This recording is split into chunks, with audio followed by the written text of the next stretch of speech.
Welcome everybody to Roll for Damage. We have for you today the second episode of our game, The Scales Above, with the returning crew of the Ruffians. If you haven't seen them before, I will introduce you to them. Let's have a look at the screen this time as opposed to my call. We have Sean. Say hi, Sean. Hello, everyone. Sean from over on Paradise RPG. Happy to be here. Excited for session 2. Next up, we have Agent Number 1. Hello, everybody. I'm Agent Number 1 from Wonders and Blunders, Roll for Damage, and my own Twitch channel. Also, very, very excited to spend some time on this lovely boat that we've stolen. Not Kind really.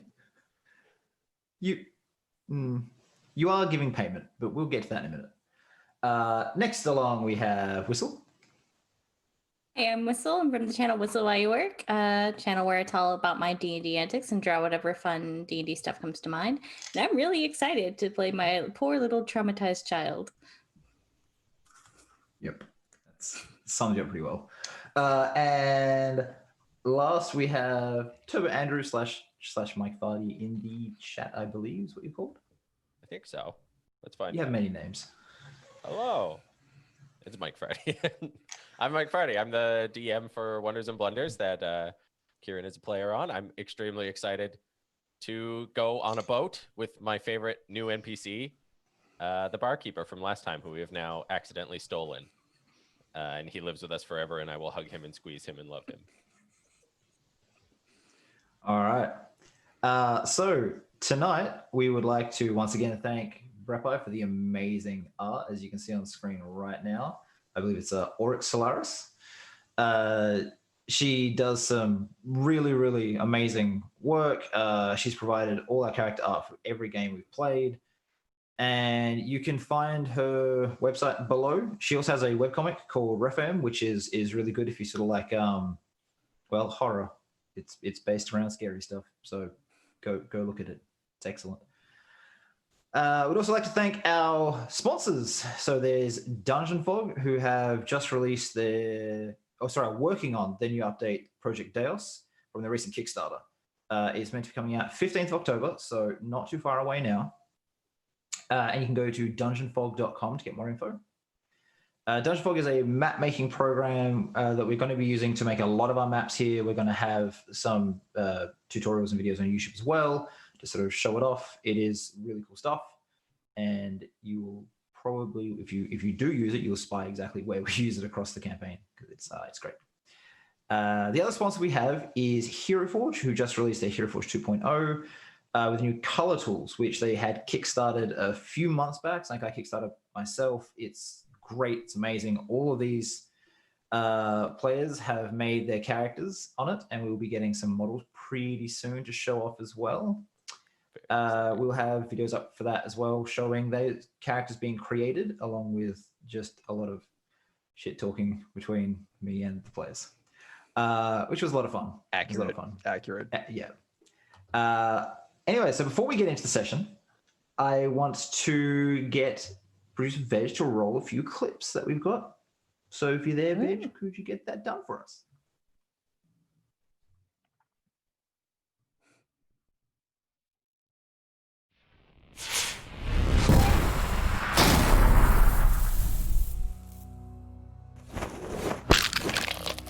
My name is Saros Starwever. In my time, I have snuffed out the life of more mages than I can remember. Yet, it pales in comparison to the suffering caused by the arcane arts. When fools begin to reach beyond the veil and tap into powers that mortals should not have, I will be there to collect payment. I am vengeance, guided by divine reckoning.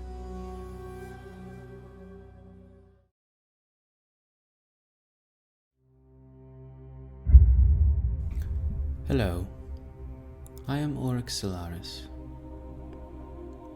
My work takes me to the boundaries of the magical arts, and beyond where others dare not tread. When contemplating the cosmos, one does not always consider adventure.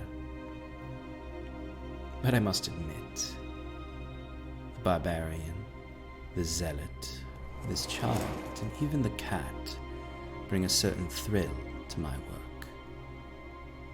Of course, they are also excellent and immediately available test subjects for my research. Naturally.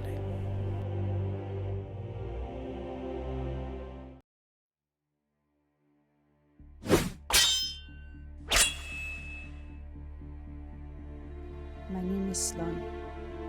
I was raised in the North on stories of writing and war. I grew up to be one of the greatest fighters in my tribe, but it did not feel right. I tried to tell them that I did not want to fight, but then something bad happened on my last raid. I don't remember it well, because I woke up on a riverbank. That is where I found Auric, and we have been together ever since.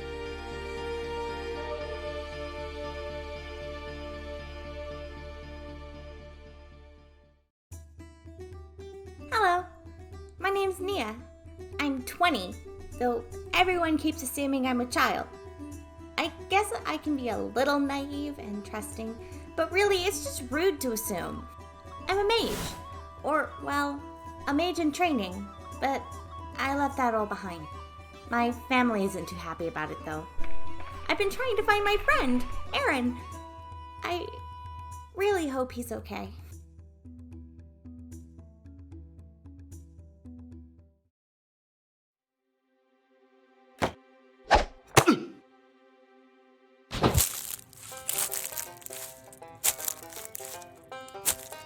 Well, howdy. My name's Leaf. I've done some bad things in the past. And, well, I don't know you quite well enough to tell you about them.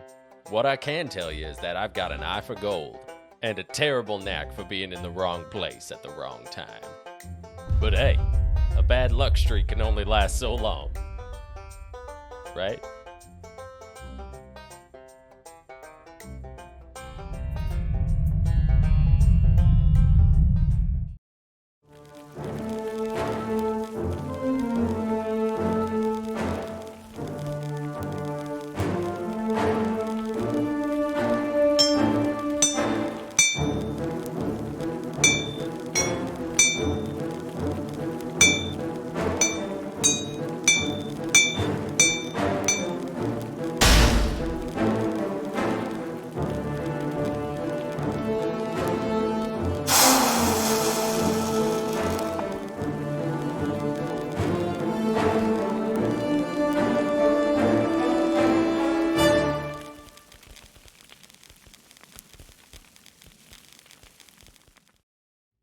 Oh gods, I'm lost again. I'm never getting out of here.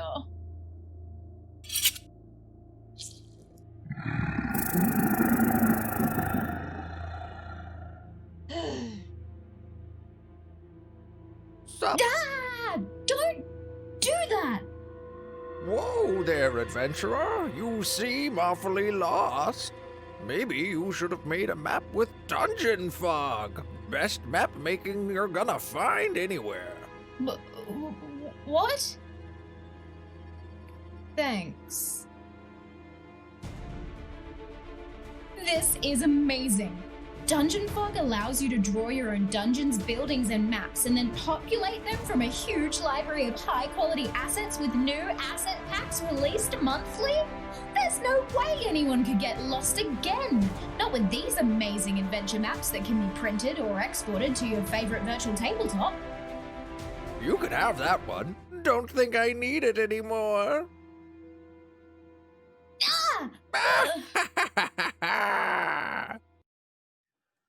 Hey guys, welcome back. Hope you enjoyed all of that. Just heard Veg say something. Anyway, yeah, cool. Well, hope you guys enjoyed all that. We have the game now. It's about to start, and I think we'll start with the recap. So, glorious leader Leaf, do you want to do the recap for us? I'll do you one better and delegate this task to somebody much better suited for the job than Leaf. I think tonight I'll delegate that to Saros. Okay. So last time, what happened? We showed up at the edge of this little fishing village, basically, and we met a couple of this guard outside who seemed friendly. We told him way too much information about who we were and what we were doing in town. Discovered that there were 2 boats leaving town. One was a sloop, basically piloted by a single guy that was very mysterious and he seemed weird. The other one was a stinky old fishing boat that was going to take us months to get where we're going. So we showed up at the inn, we dropped off all of our stuff, we met a lovable innkeep that everybody had nice conversations with. He fell in love with Leaf, who is a cat man, because he was very confused about Catman and what Catman was and what Catman ate, and there was a lot of questions about that. We then proceeded to meet the guy who was running the boat, whose name was Jorik, Joker, Jaako. Jaako would have been good if I had my notes up. Jaako, Wacko, and Dot. He turned out to have a super magical ship. That was one of these, it was like a TARDIS. You go inside and it became like a bunch of different rooms. He's also maybe in love with his ship and his ship talks to him. It's weird. There's some sort of weird ship relationship. Needless to say, we were shipping them. And so he was like, it's going to take us a little bit to get ready. You can come in the morning. So we all headed back to the inn where a couple people went out and did some merchandise shopping. I believe Auric went around getting some material spell components. Nia went around looking for her friend Aaron, asking a bunch of people to, I don't believe, any success. And Sloan got ready to participate in the fighting pits that were happening that afternoon, while myself, Saros, and Leaf went around rigging the fighting pits to make as much money as possible on the gambling. The fighting pits happened. Sloan put somebody's nose inside of their brain and killed him. He got brought back to life. Don't worry. No innocents were harmed at this moment in time. Sloan then proceeded to fight the next guy and basically did the same thing to him, but murdered him a little bit less. And then the big bad champion was like, "Hey, I'll see you at midnight for the secret fighting ring." And we were like, let's get the hell out of this town. We've made a bunch of money. We've drawn a ton of attention to ourselves. Let's get out of here before this goes sideways.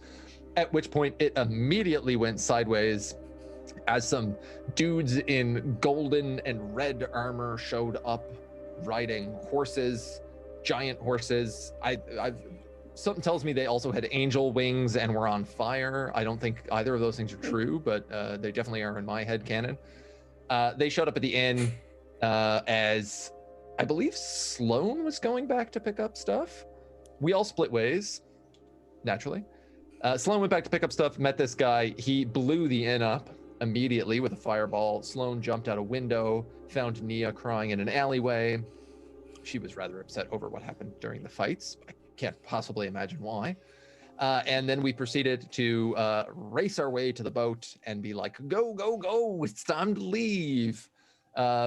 As we time stopped, Auric time stopped, and Saros banished 2 of these flaming angel guards who were neither flaming nor angels. And I think that's it. I think that's where we left off. The boat was just sailing out of the harbor as the inn burned behind us. And the innkeeper came with us, of course. How could I possibly forget this? He has no inn. We've ruined his life. Now he's on an adventure. As we head up to the town of Duskfall. I don't know why I'm having such bad memories with names here. As we head to the town of Duskfall, where there is a council meeting happening regarding the return of dragons or something of the sort. We don't have a lot of details on the meeting. Maybe we'll learn out more tonight. That was pretty much everything. That was pretty good. Yes, the innkeeper has come along because wherever you go, apparently you destroy buildings and livelihoods. So, he's trying to figure out why and follow the Catman. And that's where you all are. So, to start us off, you are currently on the open ocean. You've managed to move very quickly away from the town, and you're well on your way to Duskfall. The ship, the Iridescent Dancer, seems to jump playfully from wave to wave, but there's barely any bouncing of the deck. You can feel the speed, and you can hear the sails like whipping and cracking, but there's no real shuddering of the deck. The wind and water seem to respond to the ship as opposed to the other way around. It's a beautiful warm day with blue skies and no clouds overhead. Jaako swaggers over looking bemused and maybe a little concerned as he approaches Leaf. They were of the Sanguinar, all fire and blade, those ones. You must have really pissed someone off, so tell me, Tabaxi, why were you being chased by Legionary Caelestis? Say that name again? They were of the Legion. Legionary Caelestis? Legionary Caelestis. Well, that's news to me. I will say we have a habit of being chased. I wonder why. Well, I'll tell you this time. We were trying to stop a cult. We took a job for some cash to stop a cult. And then in, trying to track all that down, we ended up finding the leader of the cult, this thing called the Burning. You ever heard of that? No. Well, yeah, that guy showed up, started just blowing things up. We retaliated. We also blew some things up. So I guess that's why they're after us. Someone died, someone important. Someone. How important are we talking? Geez, a mayor? Not a king or anything, but a mayor. Right. Well, at least the payment of stories and plans and all that is apparently underway. Is that all that's been done? You've just killed one mayor. They don't send legionnaires after anyone. It just seems like odd that that's what they're doing for such a no offense to you all, but small time. Well, as far as I can tell, I mean that's certainly the worst thing we did in recent memory. I suppose it could be some of the other casualties, some of those guards. The diviner who ended up being the Burning and the cult. So I suppose it is a bit more complicated than just a mayor. So you killed a mayor, his accompanying wizard, diviner, a bunch of guards. He was a demon. Yes. Yeah, we should be clear about that. He was definitely a demon. Of fiendish nature. Oh, Did anyone else know that, though? Okay, so... Saros looks sheepish. I'm sure a couple of guards saw it, like, maybe right before they died. Did any of those guards survive? I think we specifically did not let the last one get away. Oh, that was a bad call. I'm Yes. going to prepare some food and have a few drinks. You all just unpack your things and maybe meet me in half an hour and we will get to the chit chat. Any problems here at all? Not anymore. Yes, not on such a lovely vessel, I don't think there's any reason for any dissent. I will be unhappy if I find out you're not telling me everything that I want to know. Just be open, be honest. I'm fairly used to being discreet. Whatever you say inside the cabin will not be heard elsewhere. I've been doing nothing but trade for a while, and, well, you all seem like you could be a bit of fun. So, I'll see you in about half an hour. Sounds great, Jaako. Excellent. And he walks towards his cabin. As he sort of gets there, he just sort of like seems to pat the side of the door more than open it, and it just swings open. I mean, my gut is really telling me not to trust him, but I appreciate the fact that he can overlook killing a mayor as just a minor offense. Yeah. I mean, this was if he was willing to take us on when all those people back there, you know, with fire and that were after us, he clearly knew who they were. Then, you know, he's okay in my books. What did he call them? Imperial cataphracts? Legionary Centaurs. Calestus. Legionary Calestus. Can I make a history check Go for it. to know what in the world, First what roll. in the first roll, wild first roll. world this possibly is? Oh, I'm not good at history. Why am I making this roll? Shajam. That's first roll, same as last session. I believe was a 1 as well. Do I know what the Empire is? I don't even. Yeah, I don't know if you do. That's. Where were you? What day is it today? You have heard a little bit about these legionaries and that they are sort of the elite fighting force of the Empire, or the Kingdom of Etredale. They have weird terminology. But that's about it. You haven't really seen them before, and you haven't looked into it. You do know that Etredale is a very sort of Halfways is based around religion. So if you want, I will let you do a religion check to get a different sort of information. If someone else would prefer to do it because he did fail, I will allow that someone else to be like, oh, actually, maybe I heard something about this. I'm really bad at these checks. I would offer religion. Well, yeah. I would offer religion, but I only have proficiency in history, so I don't think. One of you. I'm pretty handy with. Yeah. Seeing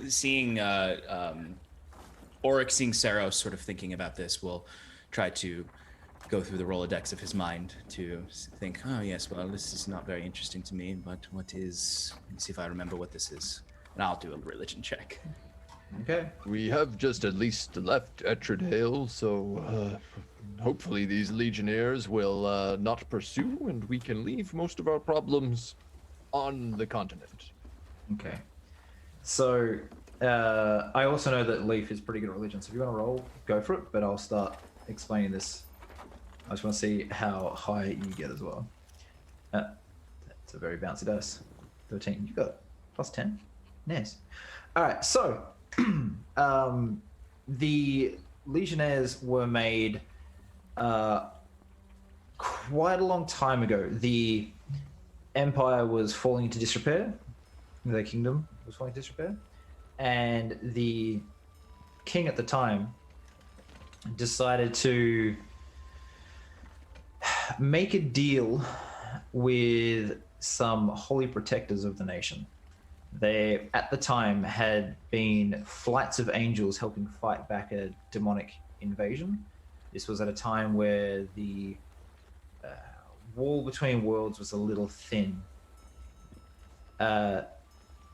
Seeing how the angels had made an agreement to be there for a certain amount of time, he took ones that wanted to continue the fight and made a deal with them. There was a ritual done where he absorbed the life force of any angel that wanted to stay fighting.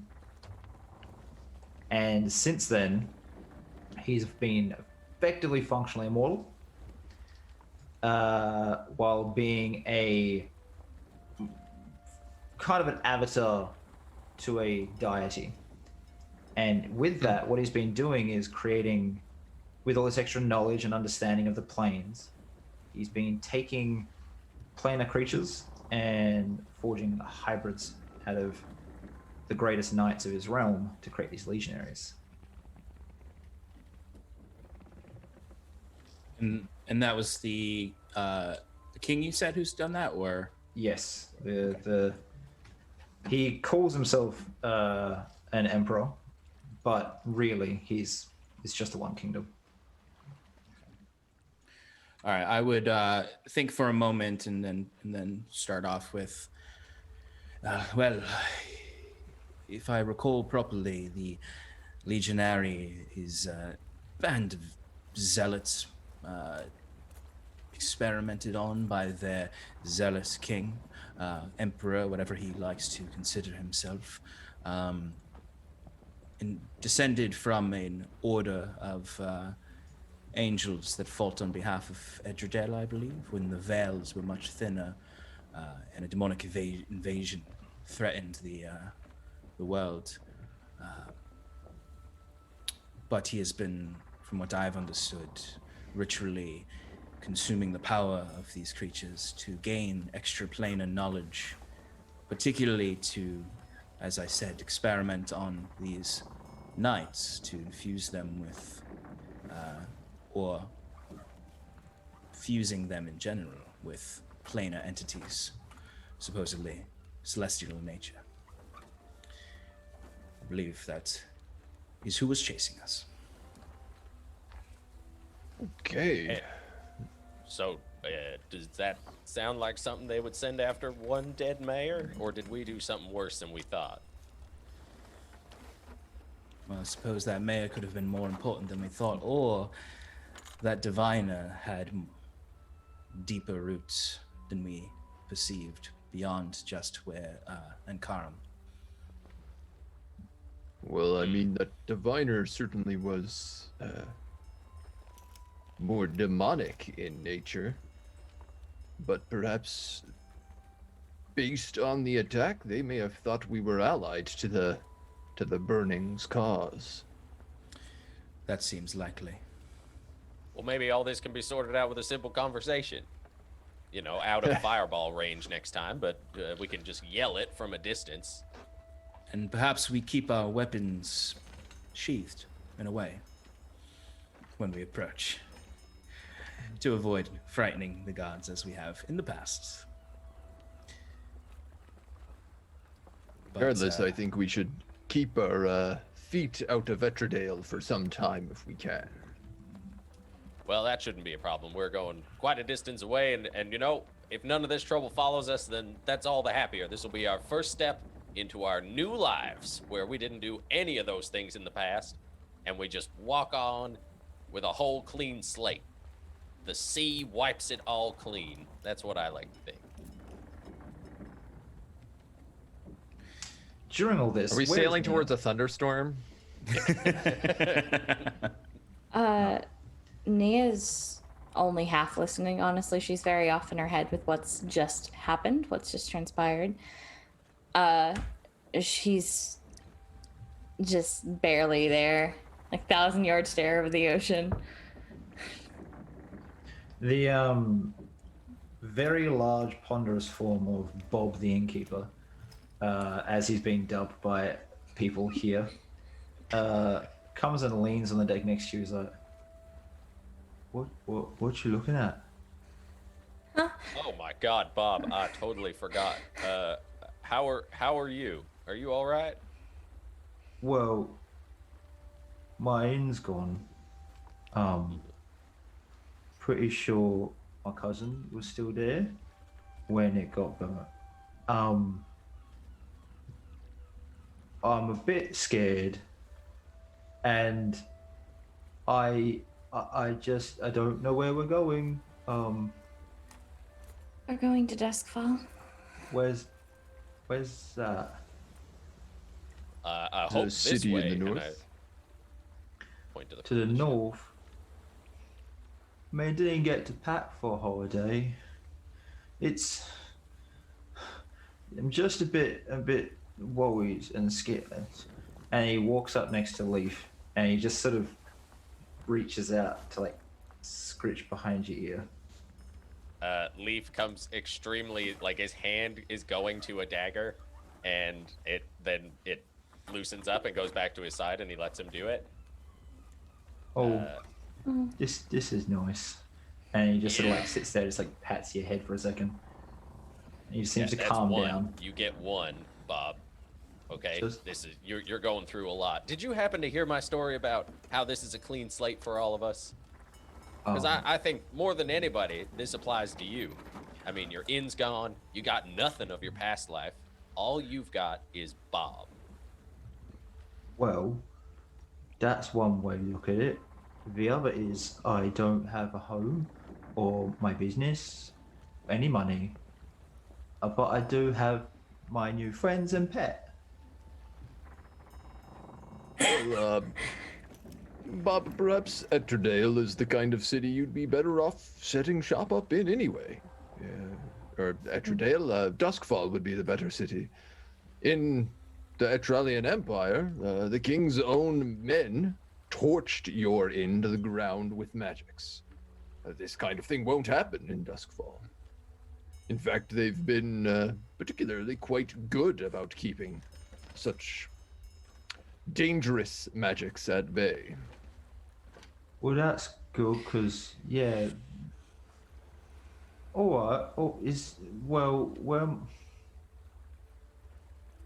I'd hate to ask, but I'm really only good at like two things, and that's pouring drinks and like hurting people. And I don't really want to get back in the army. I think I'm a bit past my prime, if you know what I mean.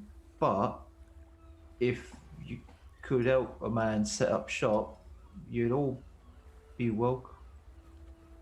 You did help burn down my house, but you'd all be welcome if once I'm set up.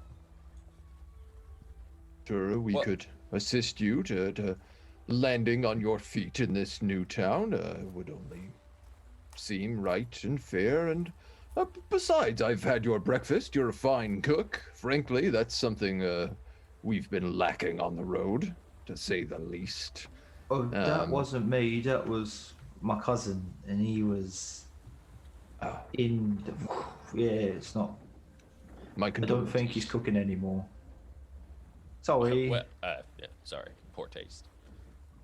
Well, Bob, Robert, whatever you prefer to be called, you have your life. You have a future ahead of you. You could also be burnt alive in your tavern at this point. Consider this the beginning of our repayment think- for that. And Oric will hand him 15 gold and say, we will make sure that you find new routes somewhere. Well, thank you. It's awfully nice of you. But this is a very small boat, and I don't know what we're doing. It's like weeks to get from anywhere from that port. So, could you help me? I have no idea what's going. He says dinner's ready, right? Are we gonna go eat? Look, I'm just lost. Can someone help, please?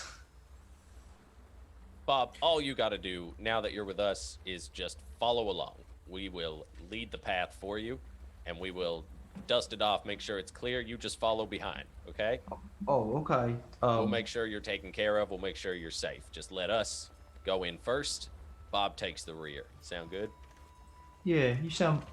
That kind of thinking's more like a dog than a cat, but I understand. Yeah, we're going to get you back on your feet, Bob. Sarah's is just like a holding back laughter every time he shoots a line to leave. I'm doing my best here to stop the grin. Oh, all right. Well, I guess I'm just gonna go check out his cabin and see if the dinner's ready. And he just sort of wanders away. Enjoy your time on the sea, Bobby. He didn't hear a word I just said. Look at him. He's going off No. in the front. What the? He didn't. I'm not sure he listens to anybody, to be frankly, but I don't think he appreciates that he was not burnt alive back there. Very lucky. That was quite an explosion. Yeah. So you'll hear a small bell ring just by the cabin that the captain moved into. So dinner is ready if you want to go, but if you want to chat here longer amongst each other, amongst yourselves, that's fine as well. I think I'm just gonna go ahead and head towards the cabin. For once, Nea's not talkative, so. Yeah, I think Ceres is definitely clocking that. Okay, so everyone's going for food? Yeah. All right. As you walk towards the captain's cabin, as you sort of approach the door, the smell hits you first of sort of cooked fish. You can, if you're, used to seafood, you can smell the different sorts of fish that might be in there, along with like roasted vegetables and potatoes and warm, like freshly made bread from somewhere on the ship. And you can sort of get the hint of like red wine has just been poured as well. As you open the door, the room has been transformed from what you originally saw. There's now a long table laden with food with 7 high-backed and armed chairs, with a plate in front of each and a variety of silverware. Jaako is now in a deep crimson silk shirt, and he stands as you walk in. Come in, take a seat. I was told you each to tell me why you were here. Now, I think I will start with you, Orc. And he sits down, putting his sort of like big soft doeskin boots up on the edge of the table, well clear of the food, and lounges back with his glass of wine. Why do you wish to travel to Duskfall with these people? Tell me of your adventures. Orc will take a seat, and is the wine already poured, or is there just wine available?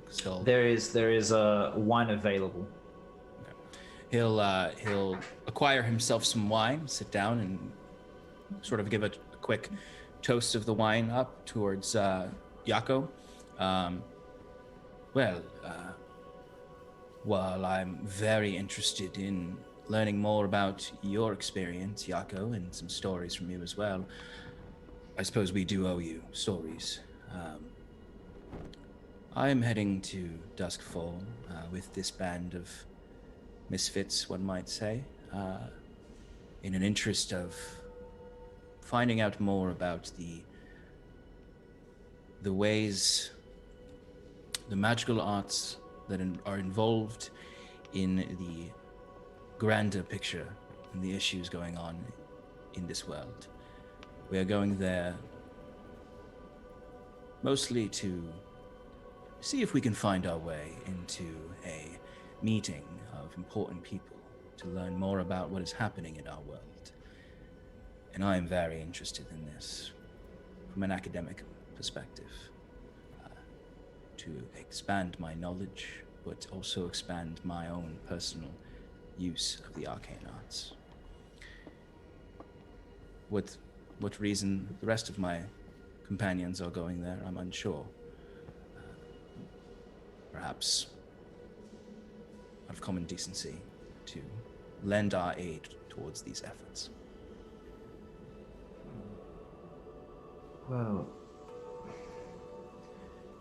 what type of magics have you been using in the past? I'm not really getting a standard schooling vibe from you. This has been a few times that Auric would have a more noticeable grin on his face as opposed to the more affectless face you would normally see. I suppose it is not of the known schools at this point. And he'll quickly look to Saros and then adjust his Who's back. just been staring at you the entire time.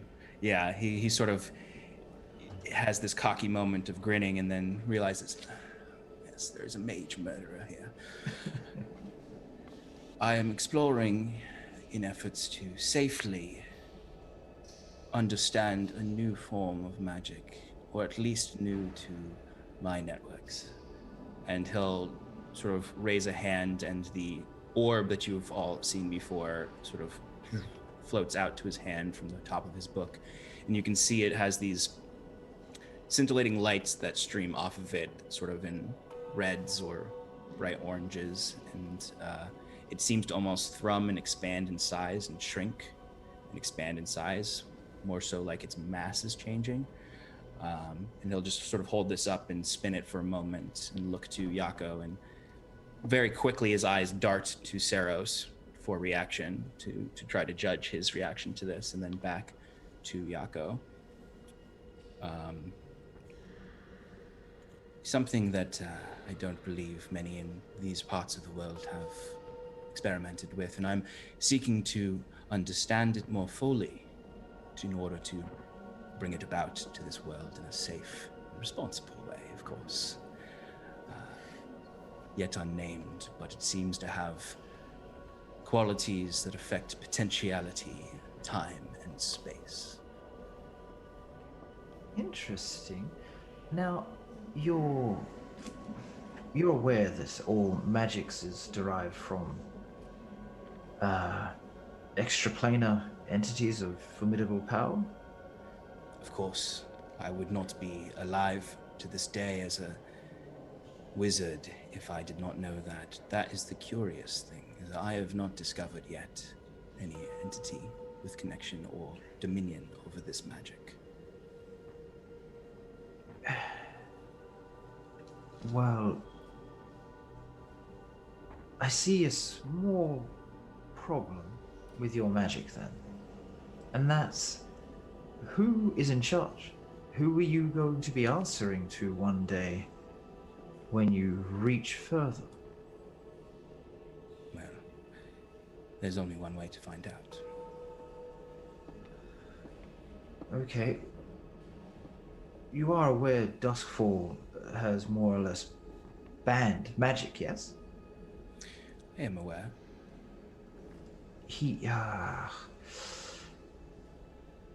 You'll need to be careful. If you're not sanctioned, you'll be... If you're caught, there's a good chance that they'll throw you in prison. Well, we have some experience with that a little bit. Part of what our interactions, one might say, with the mayor was that he had captured our friend here simply for having some signs of magical gifts,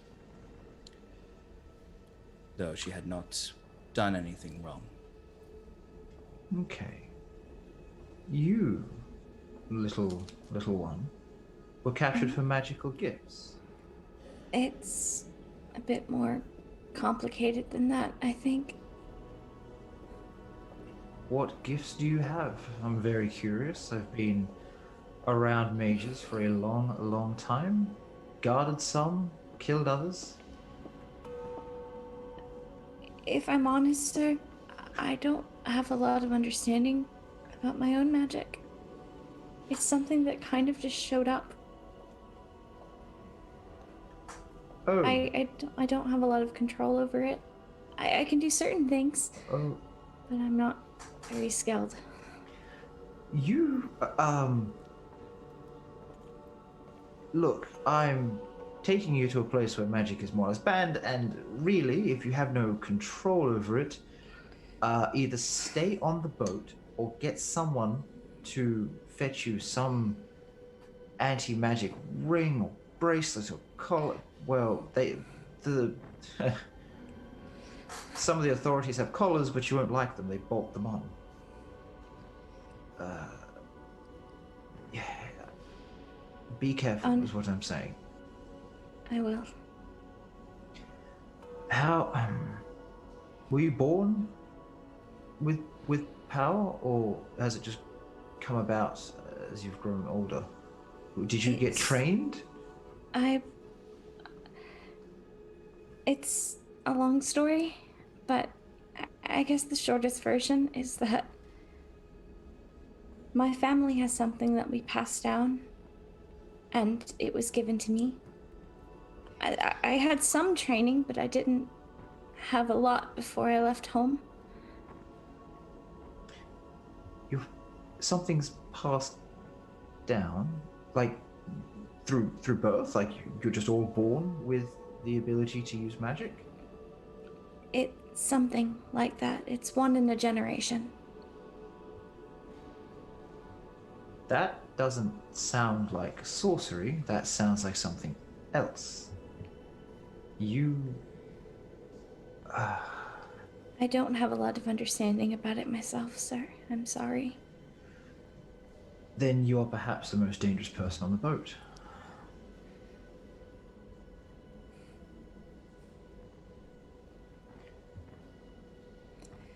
Is there... Oh,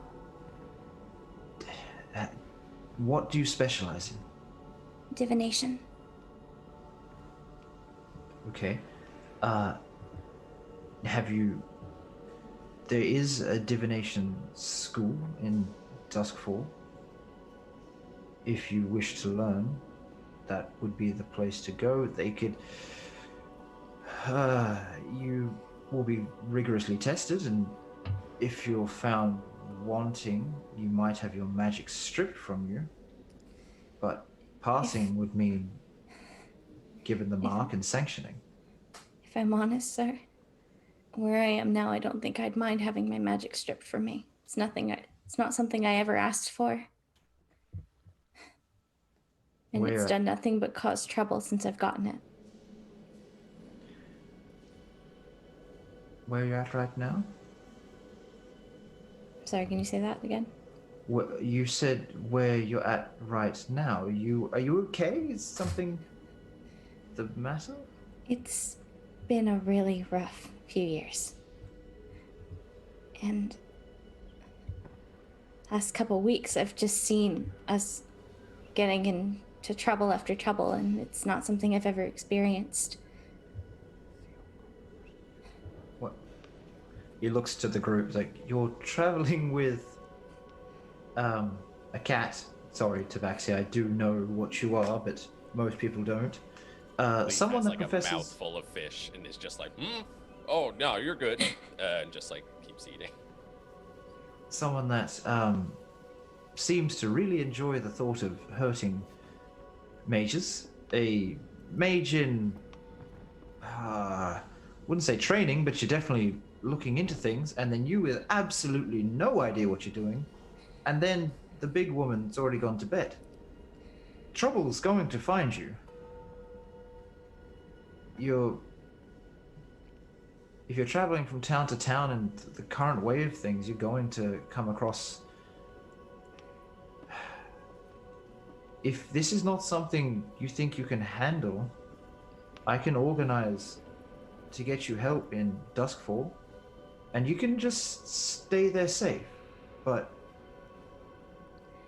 I'm only going to Duskfall to find someone. And once I found him, hopefully I'll be able to go back to what I was doing before. who are you trying to find, dear? My friend. His name's Aaron. He was more of a bodyguard, really. He went missing a few months ago. And it's not like him to just leave like that. And something had to have been wrong. He left a journal behind, and it was talking about weird dreams he was having, and I thought maybe he mentioned Duskfall a few times, so maybe this is where he was going. Weird. Okay. If you feel like sharing more about his journal, there's a few people here that maybe together we could find something out. A bit more. I know I'm being very forward here. Like I said, I don't get a lot of company, and I'm really sort of bored with the current way of things. This is the arrangement we made for pay. It seems only fair. Well, what about you then? You seem to enjoy putting down anything that casts magic, yet use magic yourself. I mean, I'd like to clarify on that point. There's little pleasure I get from the act of ending a life. My magics are used mostly to heal and save. And the mages I remove from this world, I remove so for the safety of others. The more I hear of these two stories, the more I think we're fated to come together simply for me to help keep them in line. I do not know that Auric would be so careful with his studies if it was not for my presence. And, well, this is concerning news about young Nia here, but I do not fear what she is as much as she seems to fear herself. So, Master Saros, Yes. you think you're fated to come here to look after these two, but why are you heading to Duskfall? That you must have other reasons. What have you? You're running from hybrids. What? There are many reasons to return to my home provinces. It's your home. Yes, I was raised not too far from Duskfall to the southeast. Little town of Call's Folly. I've But heard it of is- that. Been some time since Leaf and I have been on the road. How did you two meet? Well, that is quite the tale. I believe it was a trio of mages that Leaf was working his way into, trying to fleece out of a few gold and the like, had managed to convince them that he himself was a wizened wizard of their similar ways, until I came crashing into the party. With a bit more Quite gusto than he expected. Okay. So, I've heard rumors of a band of mage slayers moving around Etredale for maybe a year now. They thought they'd tracked them at a fort, and then they appeared in Anchorum, where you said you were. Could I guess No that they are you? Band of mage slayers. Well, Well, they think you're a band, Saros. They think you're a whole band because of how many wizards you're killing. Well, I've Well- only ever been good at piano, but Does play a fine piano, though. I think I have one downstairs and I can sort that for you. But to the point, from the stories, there's entire groups of battle mages being slain by, bands of killers. You're saying you did that Copy. yourself, or the story's exaggerated? it could be copycats. Some of it could be our work. We tend to be a little more precise in our strikes. As I said, there's no pleasure I get from simply wiping out mages. If that was the case, Auric wouldn't have woken up weeks ago. There are many who do not wish to see mages run so freely in this world. Hell, we send to a sail right now to a city where magic itself is banned. Users are locked down and imprisoned, branded with marks. There are different ways to deal with the problem. I am one. I need to know because it's come up in conversation with a few people. Fort Seifeld, there was a mage there meeting with, well, it's actually he's part of the king, emperor, whatever he calls himself. He's part of his council, and he was there with one of the king's ministers having dinner, and they were found strangled with broken necks. Yeah, in a you see room. Saros' shoulders just like slump, and he's like, well, I guess there's the other shoe. So that was you. Just you, or the Tabaxi too? Leaf, yes? That's right. You killed those men. Yes, and robbed them as well. You are astoundingly lucky. No, I'm serious. Tell him that. Yeah, Well, I don't know about that. I'm like, that- he's like trying to get a wine bottle open with just one arm, like in his teeth. So like, luck don't follow me too quick. That wizard that morning had been at the demon wall fighting. From what I understand, is he had pulled back to deal with some council business and to rest and recuperate. His magical power was completely spent for the day. He is the most powerful mage they have in Etradale, and you killed him. Well, that makes sense why he was on your list then. That would most certainly. You are... wanted doesn't begin to describe what's going to be happening. There are many friends of mages who would like to see me dead.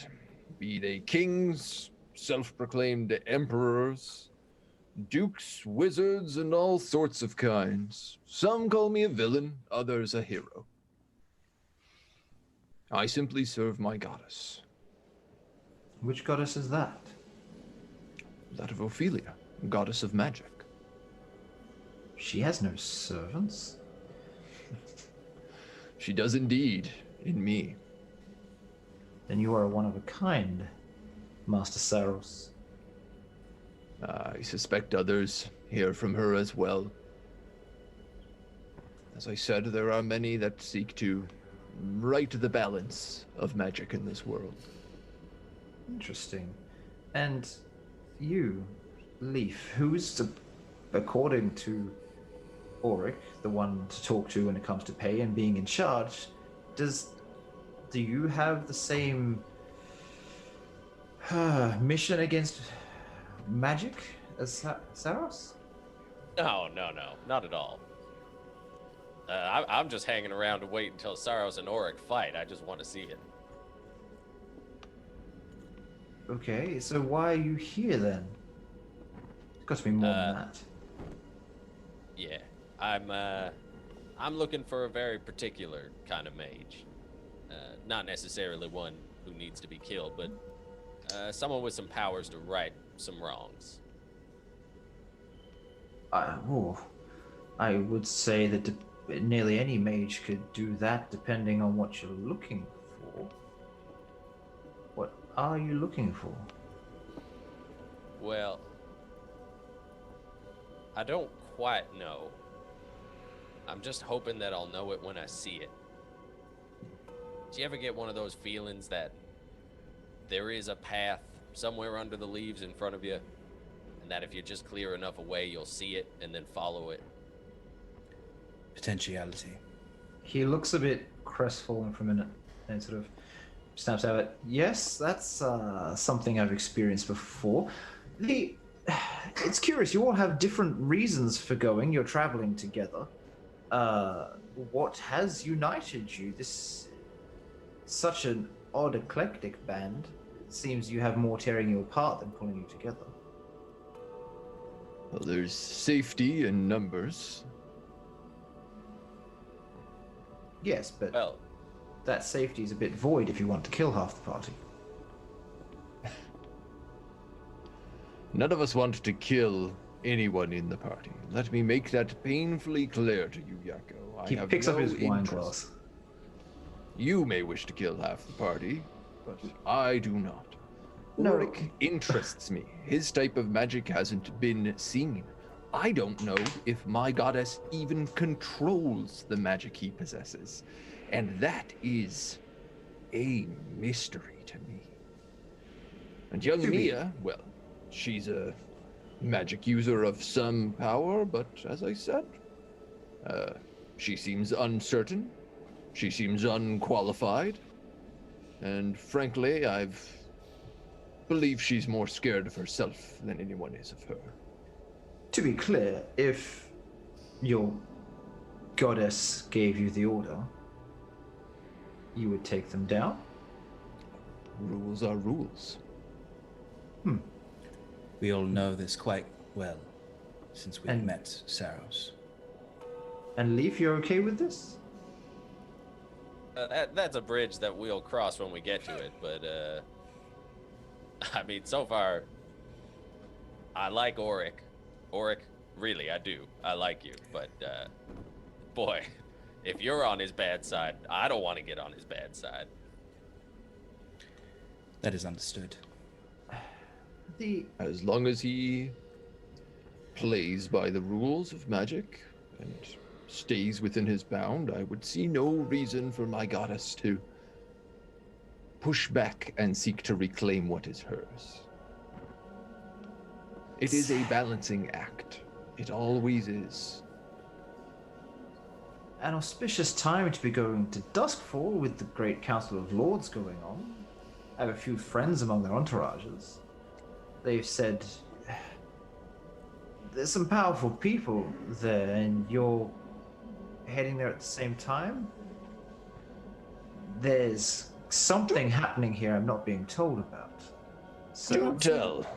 I don't see the point in hiding it, but we have an interest in that council, in that meeting. what interest might that be, young Neath? I do like the honesty of the girl.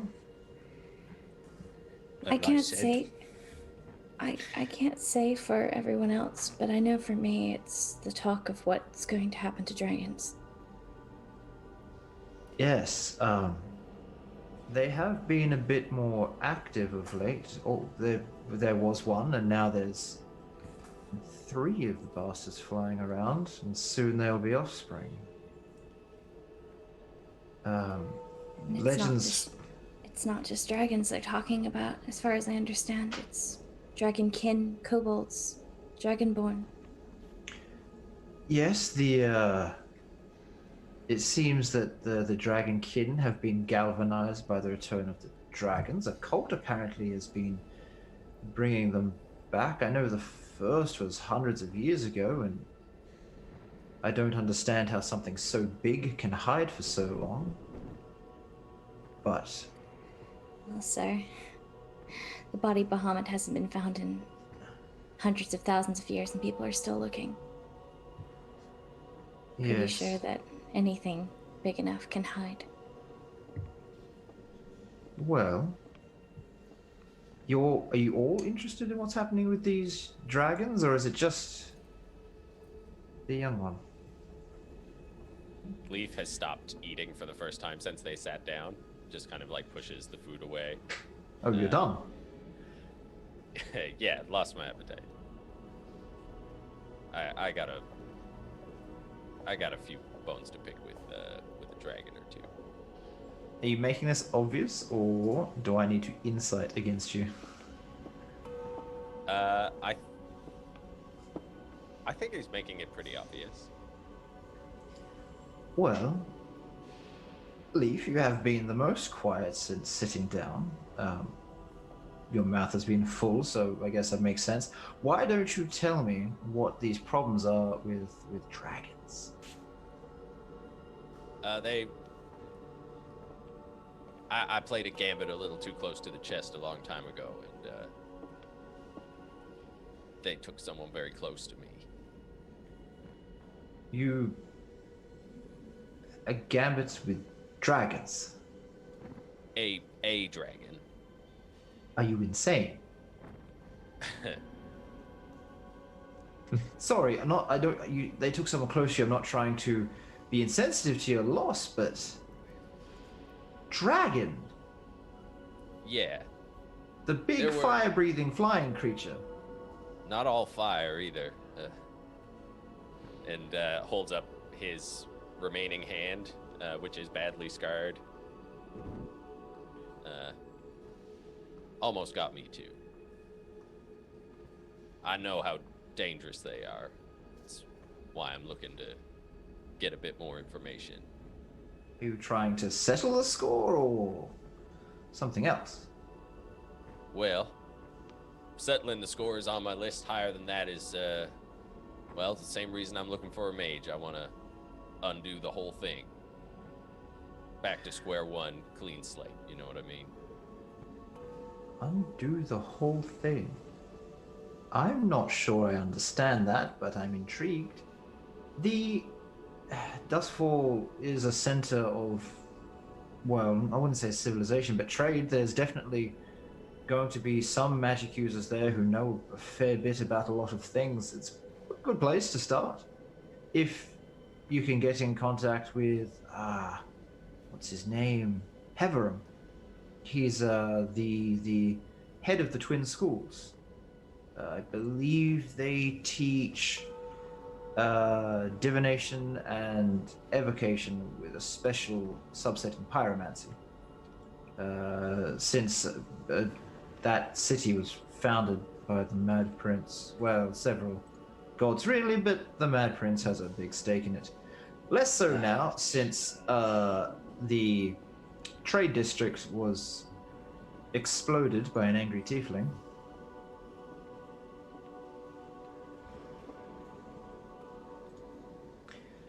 Heverum, you say? Heverum, yes.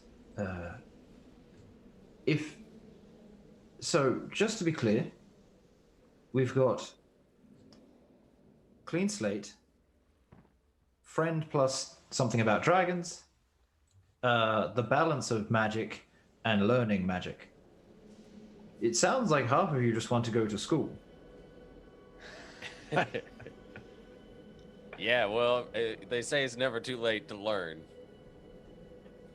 Well, yes, true. But if you want... I'm just trying to understand if you want to sort of find out more about this dragon threat and the rising cults and the possibility of what they're doing. Like I said, I've had some friends in the entourage. Their first meeting was 6 months ago. I've been to Duskfall since.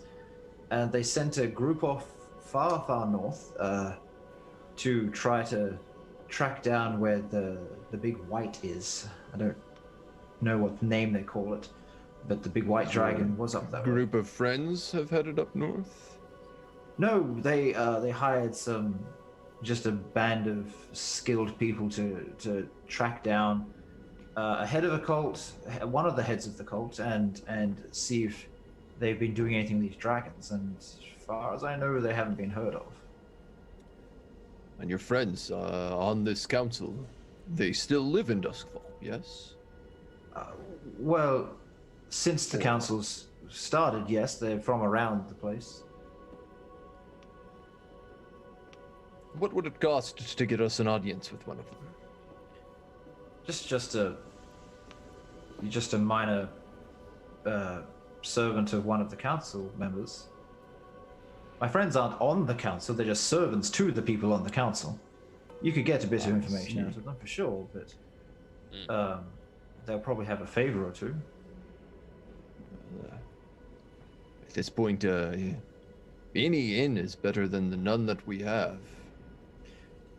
Do you have any information about the council at all so far, or are you just going in blind?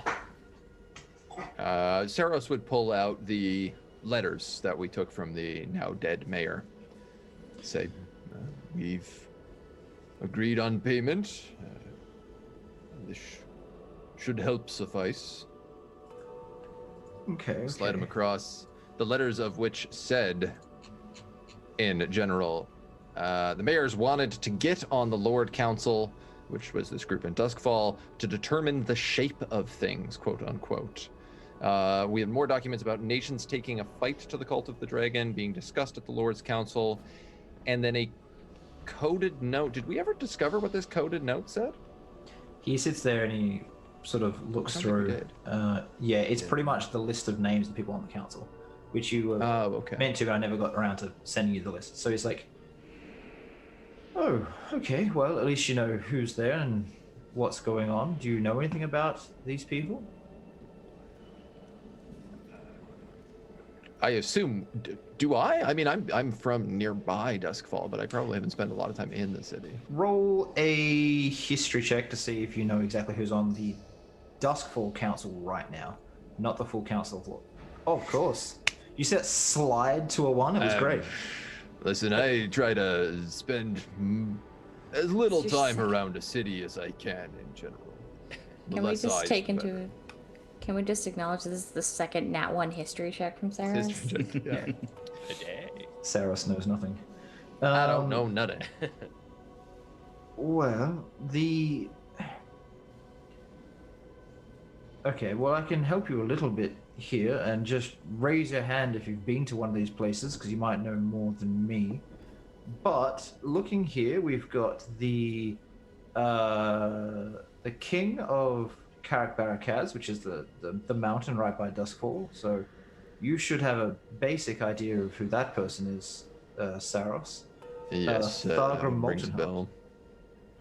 It's a stubborn dwarf, being very keen on expanding their influence. He's the reason why Duskfall's in lockdown.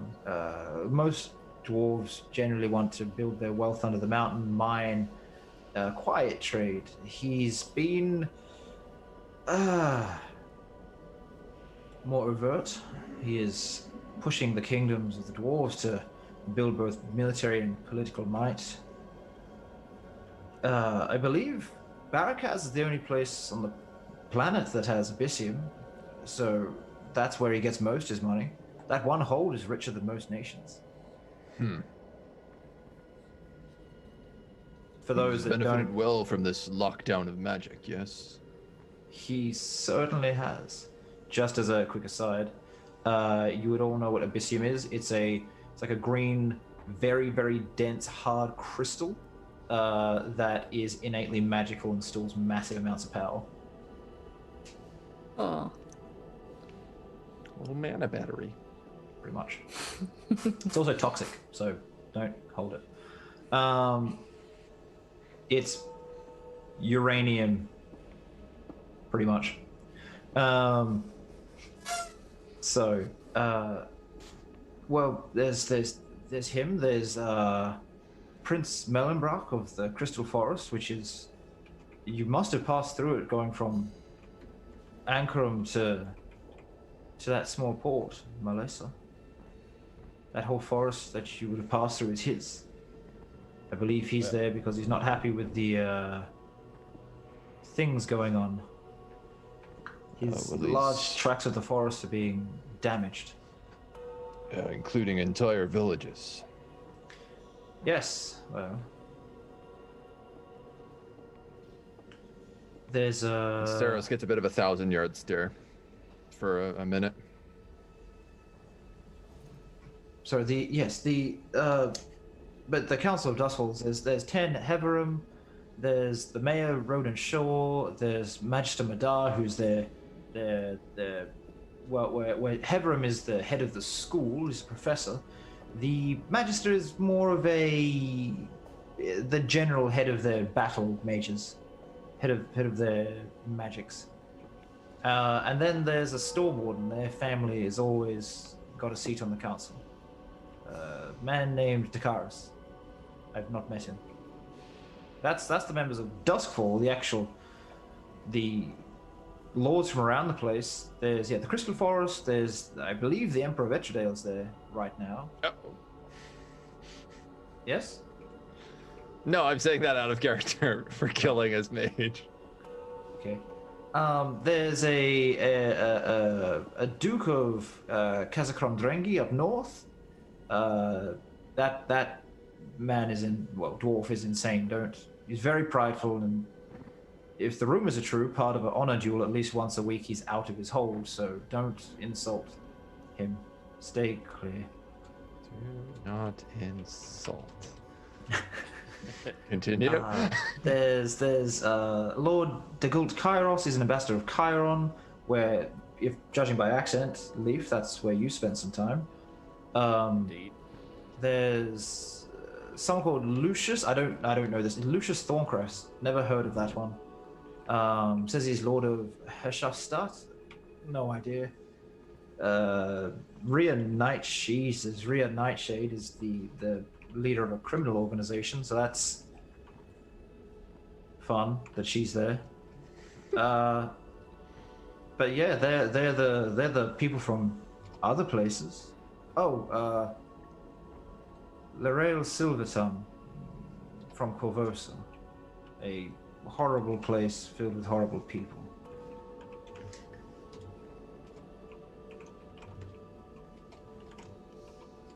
What makes it so horrible? Well, they've spent the last 5,000 years oppressing the people around them. They fund wars between their neighbors to keep them weak while they benefit. They force people into massive debts so that they become indentured servants for life. It's just another form of slavery, really. There's the only interesting other thing that's happened to them is they have a sort of undercity of ghouls. So they're living in a bit of a perilous place. This is quite an eclectic council that they've put together. Well, it's It must anyone not be that- easy to bring so many heads of nations together at the same time. Well, the threat is very real of these dragons. The only people really of worth that aren't there are the head of Eudora and the Lord of the Elves. The two nations are at war, so they're sort of preoccupied.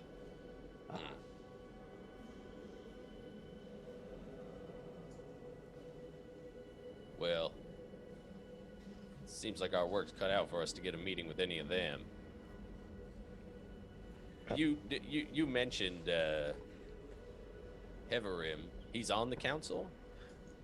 Yes, he is. Like I said, runs the school on the council. He's a good man. I'm not friends with him per se, but I've delivered prospective students to him before. Well, could you deliver some more? Maybe it As is I time look we across went the back to table. school. I'm gonna keep coughing in a second. Oh, don't die, please. I can't wait for our back to school montage. Gosh. I mean, if you want me to send one of you there, that's fine. If I have a friend would be part of Molten Heart's entourage and Mellenbrock's, and I can definitely get you to see Heverin. So they're the people I know. Well, I mean, I do know some of the Black Sabers, part of Rian's group, but they'll ask of you some favors you might not like. Easiest to get into, though. We love Well, crime, though. Like, That's a great plan B. I want to go back to something else you were talking about. We go to Heverim, and we pass his magic test or whatever, and then Nia and Saros and Auric here can do all their fancy magic and not go to jail. Well, yes, but they'll be branded. So, you yourself, I'm sorry if this is a bad assumption, but you must be magically inclined. A little, yes. So, are you sanctioned? I'm above sanctioning for some reasons. Interesting. Okay. I'm assuming you're meaning that that's not an option that's going to be available to us. No. I was it's called a Tiramatha, a bodyguard for the Elven Emperor. If they brand me, it's effectively branding the Emperor, and they don't really want a war of that scale. Makes sense. So, y'all probably don't want to be branded, looking at everybody down the table. The brand is a runic sigil that allows certain individuals to, at a word, siphon all magic from your body.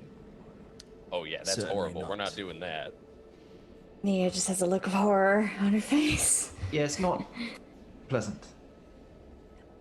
Sorry, bumped my mic. A hard time finding room for more tattoos on this face already. I mean, it doesn't have to be on you. It's fine. If Well, maybe. is there, How about we send me to school? I mean, I don't know how to do magic. They could try to teach me, then I fail, but I get to meet Heverim. You know, go to the teacher's office, whatever, for extra credit. And bing, bang, boom, we get a meeting on the council.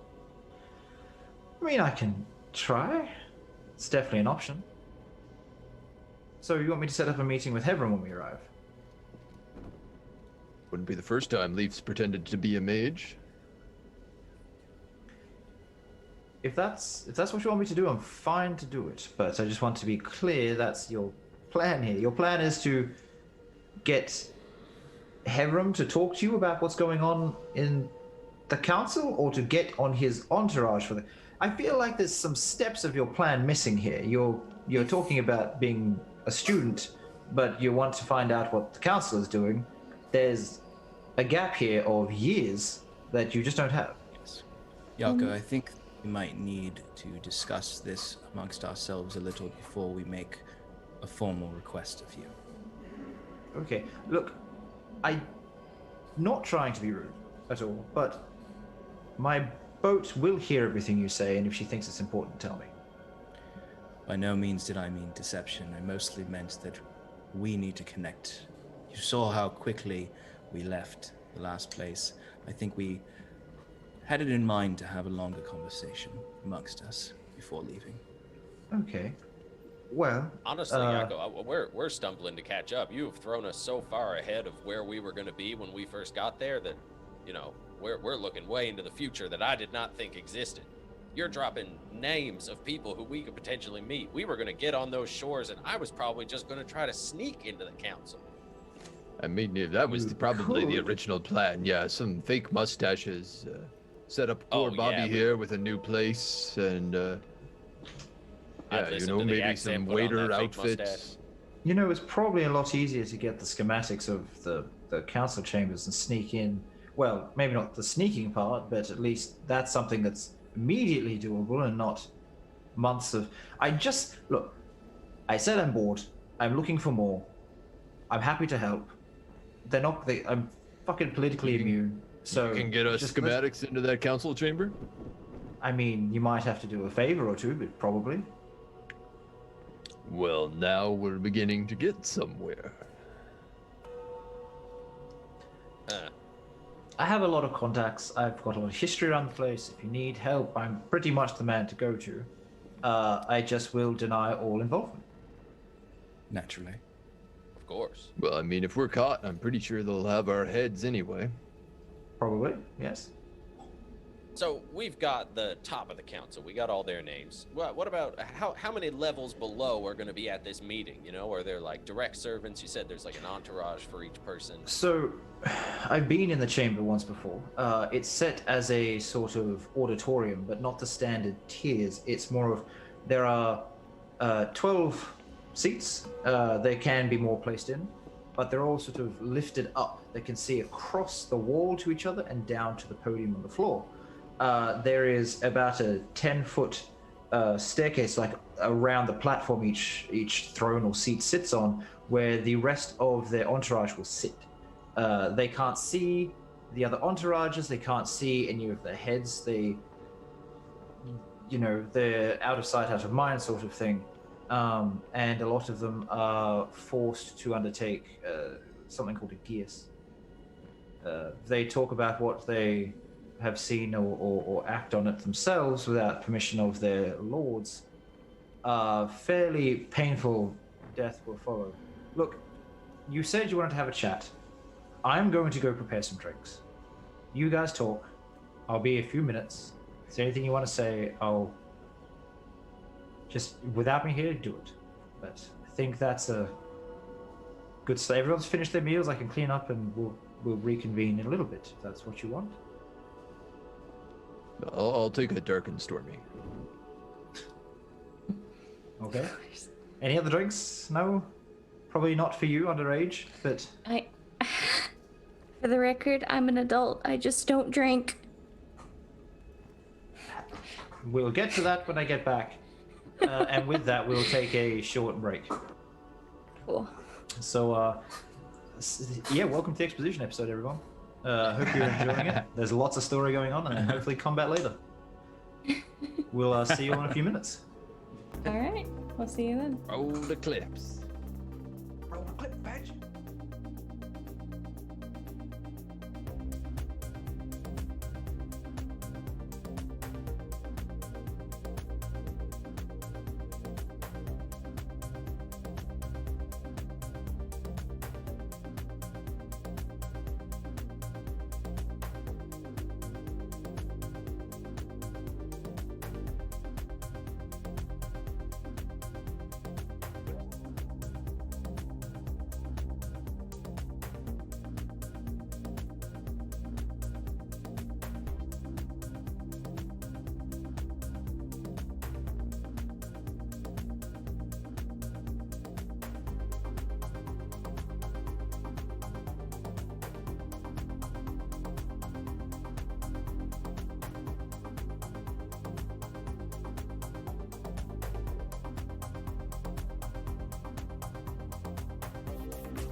Oh gods, I'm lost again. I'm never getting out of here.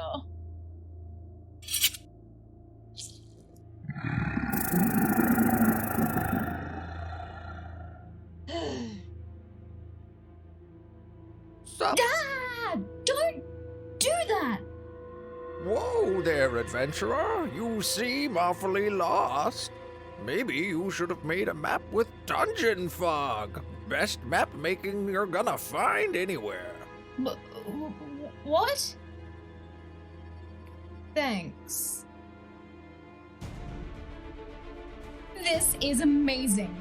Dungeon Fog allows you to draw your own dungeons, buildings, and maps, and then populate them from a huge library of high-quality assets with new asset packs released monthly?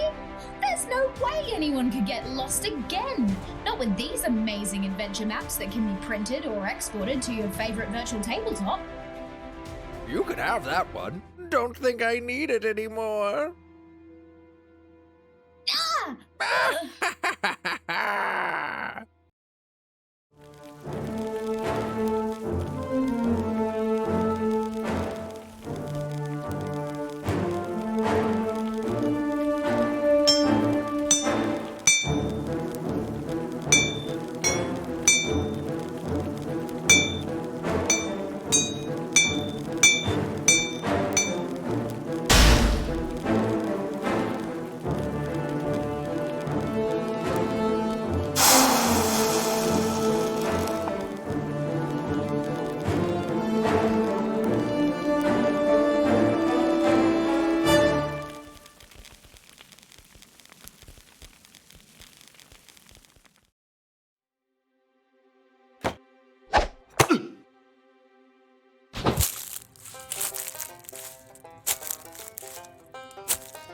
Well, howdy. My name's Leaf. I've done some bad things in the past. And, well, I don't know you quite well enough to tell you about them. What I can tell you is that I've got an eye for gold and a terrible knack for being in the wrong place at the wrong time. But hey, a bad luck streak can only last so long. Right?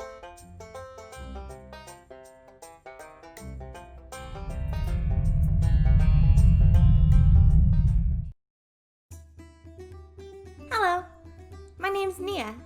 I'm 20, though everyone keeps assuming I'm a child. I guess I can be a little naive and trusting, but really it's just rude to assume. I'm a mage. Or, well, a mage in training, but I left that all behind. My family isn't too happy about it, though. I've been trying to find my friend, Aaron. I really hope he's okay.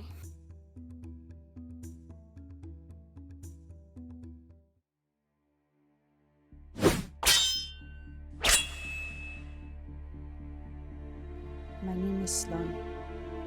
I was raised in the north on stories of writing and war. I grew up to be one of the greatest fighters in my tribe, but it did not feel right. I tried to tell them that I did not want to fight, but then something bad happened on my last raid. I don't remember it well, because I woke up on a riverbank. That is where I found Auric, and we have been together ever since.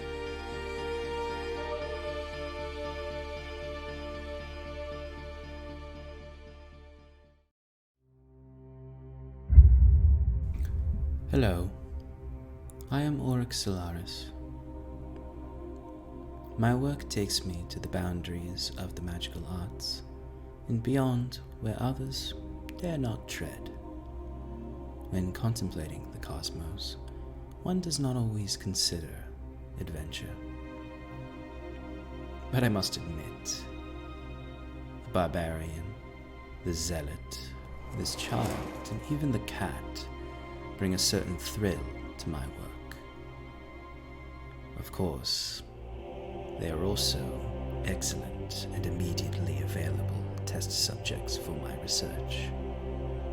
Naturally.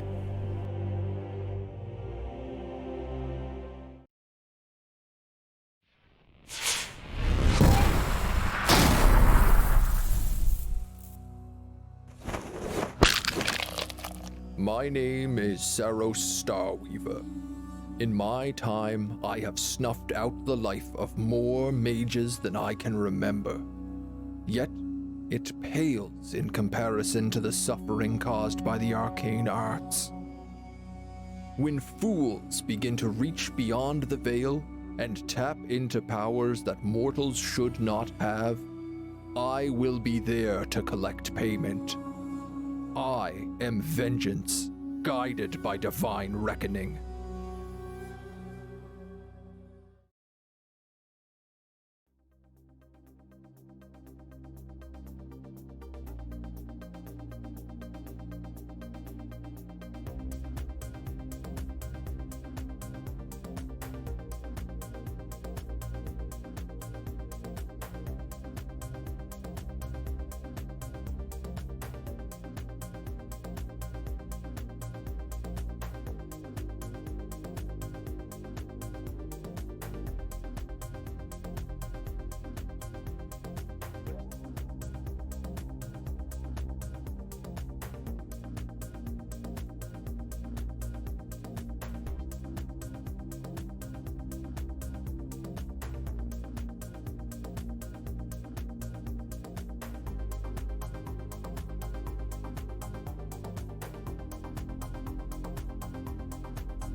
Hi guys, welcome back to Roll for Damage. Tonight's game over the scales above. We've just gone through our break. Hopefully you all enjoyed the little clips we've been making for you.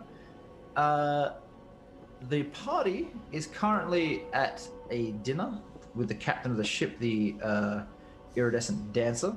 The captain's name is Jaako, and he has gone to make a few drinks. I believe it was one dark and stormy, and he's probably going to come back with a jug of margaritas for himself, and he's going to have a chat with you people when they get back. But right now,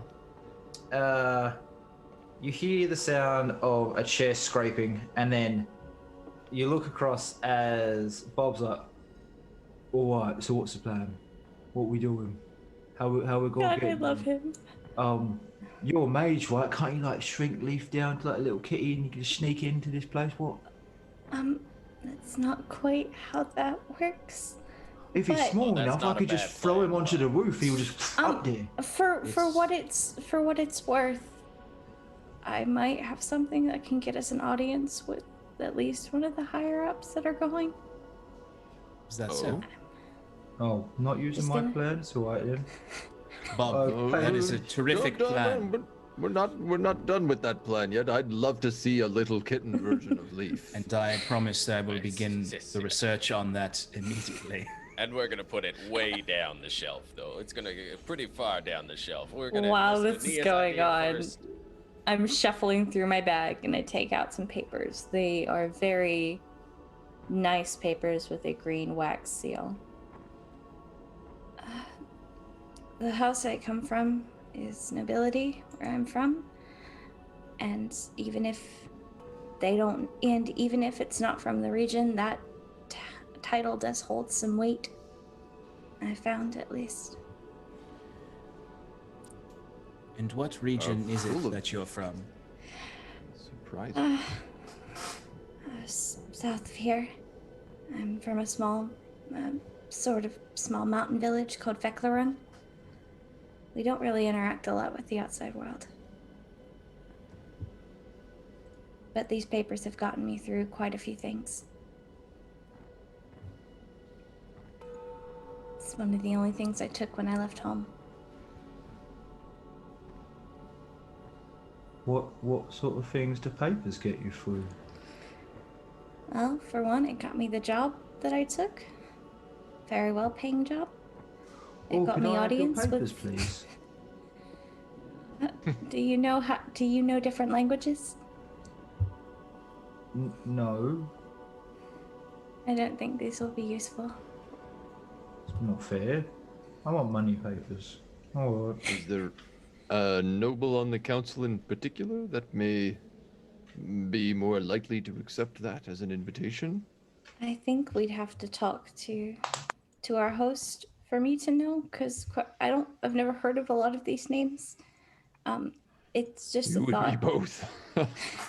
It's just a thought. I don't know if it'll work. I just thought it was worth mentioning. Perhaps that Oh can no, be this our- is good. Perhaps that can be our first approach. Perhaps you could get into one of those pits, the audience pits, so to speak, that the entourage sits in. If there's a particular noble or important person who could accept you. I But we'd worked still as need a reason for you well, to be. I worked as a translator for ambassadors for the last 5 years. To help bridge language barriers. I'm not sure if that's going to do anything, but it's a skill I some- have and I'm good at it. Sounds like a prime opportunity to use such a tactic. If it could get you in, I could protect you against the wards they have that stop you from speaking about what happens at these councils. I think the only thing we'd have to do is find out a way to reason why I'm not sanctioned in this country. That was part of why they put me in the cell back in Ankrum in the first place. I wasn't aware that mages needed a license in this country. They didn't need one in the country I came from. That might be a significant problem. Caused quite a bit of harm in Duskfall and the surrounding countryside. The city is, though harsh, not without their reasons. But, I mean, before you were eyed by a diviner. If you keep your powers low, you may be safe. That's the problem. There's a bit of it that I don't have a lot of control over. It's not my divinatory magic. I can control that just fine, but when my emotions get high or something happens, then it's a little harder to keep under control. Sounds an awful lot like me. This might not be as clean cut of a plan. It sounds a lot like what happened back in Enkaram. I don't like the this- idea of sending you in on your own without us there to be able to back you up should something go awry. I'm telling Prefer you, if there was a way we could stay together. we just put him on the roof, under a door, and he's fine. He's right there, covering her the entire time. Oh, but he's only got 3 legs, and I mean, a 3-legged pussycat would draw a lot of attention from onlookers. They're just, they're absolutely adorable. No, you're right. I've heard of wizards turning like people into other things, right? He'd just Like a be an witch. actual cat. Yeah, will you just, if you kiss the witch again, will you be like a proper cat? I'd have to Don't find know. the witch. It's another. No, Bob, it's not gonna work. Yeah, there's more complexities to magic than this, Bob. We would need to find another conspirator in this situation. But you're. But it is a wizard. lovely idea. Yes, well, it's a bit more complex than that to cast magic of varying sorts. But it is a lovely idea, Bob, and I do commend you for your creativity. But I don't think it will work in this moment. I would like to put an idea forward, and that is, sitting at this table here, I think it has become abundantly clear that this point is even more true. Mages tend to discount the fact that non-magic people could potentially cause them harm. A lot of these places will be guarded against magic users, but if we were to use non-magical ways to gain entry, I mean, a mage would only assume that another mage could be the only thing that does them in. This has been a Maybe more strong point in tactile. most of our fights. You raise a good point. Well, I hate to admit it, that does seem like a more successful option. If we can get these schematics and other information from Jaako's contacts, such as some of these servants might know about the habits of these important people, and we may be able to take advantage of those. It would take a lot from me, but I could mask your auras when we enter the city. And this, I think, will be the key. We all stay completely mundane. None of us knows a lick of magic. No need to be sanctioned because we don't know nothing about nothing.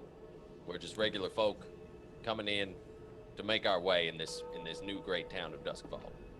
And then they've got no reason, if we don't depend on magic to get inside, there's no reason for us to use it, no way for them to find out that we've got it, and then we don't get thrown in magic jail and branded.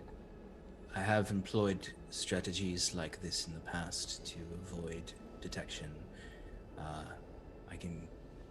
In my current state, of course, it is a bit clear of my interests, but an orc will just simply take off the ostentatious long coat he has on, and underneath it's fairly simple clothes, actually, that almost look more clerical or monk-like. Very simple cloth belt that wraps around a tunic that is no brandishing on it. It's just dark in color, and he, looks much less conspicuous and much more like a monk, one might say. Okay. At that point, Jaako's going to open the door, backing in. That, are you done? Anything else you need to talk about, or are you happy for me to sit back down? I think we've talked enough. Yeah, we'll deny a seat at your own table. Okay, so what is... Do you need any help? Do you need... Oh, yes. Hands you a drink. That's a good ginger beer. Is there anything I can do at all? Well, we had 2 potential plans. Could you not tell anybody that there are mages in this group? Pretend we are Sure. just a simple group of traveling peasant folk? That seems easy enough. Why, I don't see the reason to tell anyone anything that would get you into trouble. Our friend Nia here is of noble descent. Do you see any way that you could leverage that to get us closer to getting inside? Possibly. It really depends on where you're from and where are you from, young She Nia? she just passes her pedigree Okay. over to him. Ah, not as useful given the region. Not for this particular meeting. Like, no one needs a.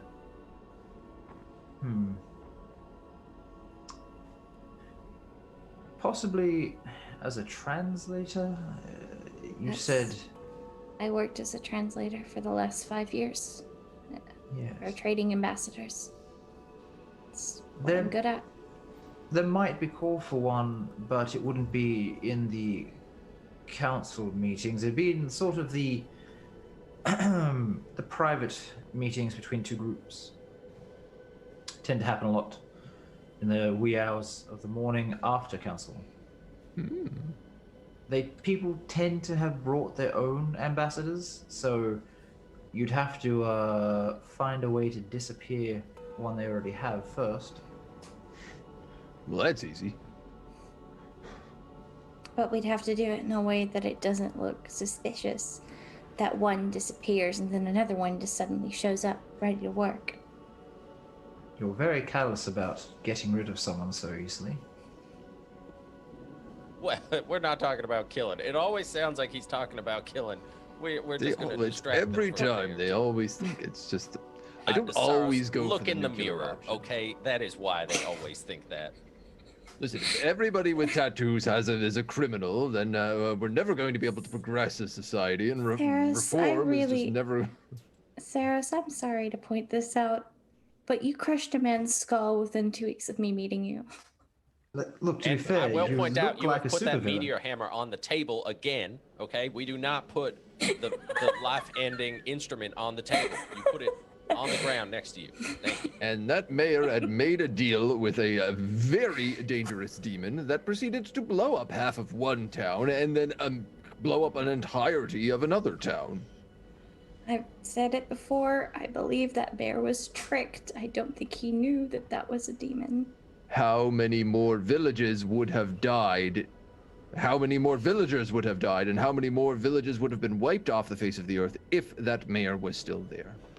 I think you're getting a little bit sidetracked. So, just to understand, you want to disappear someone, get young Nia here on that meeting, so that she can hear a bit back and forward. That's all good for after, but during the council, Yes. what's your play here? I think it's your regular old cat burglary. So,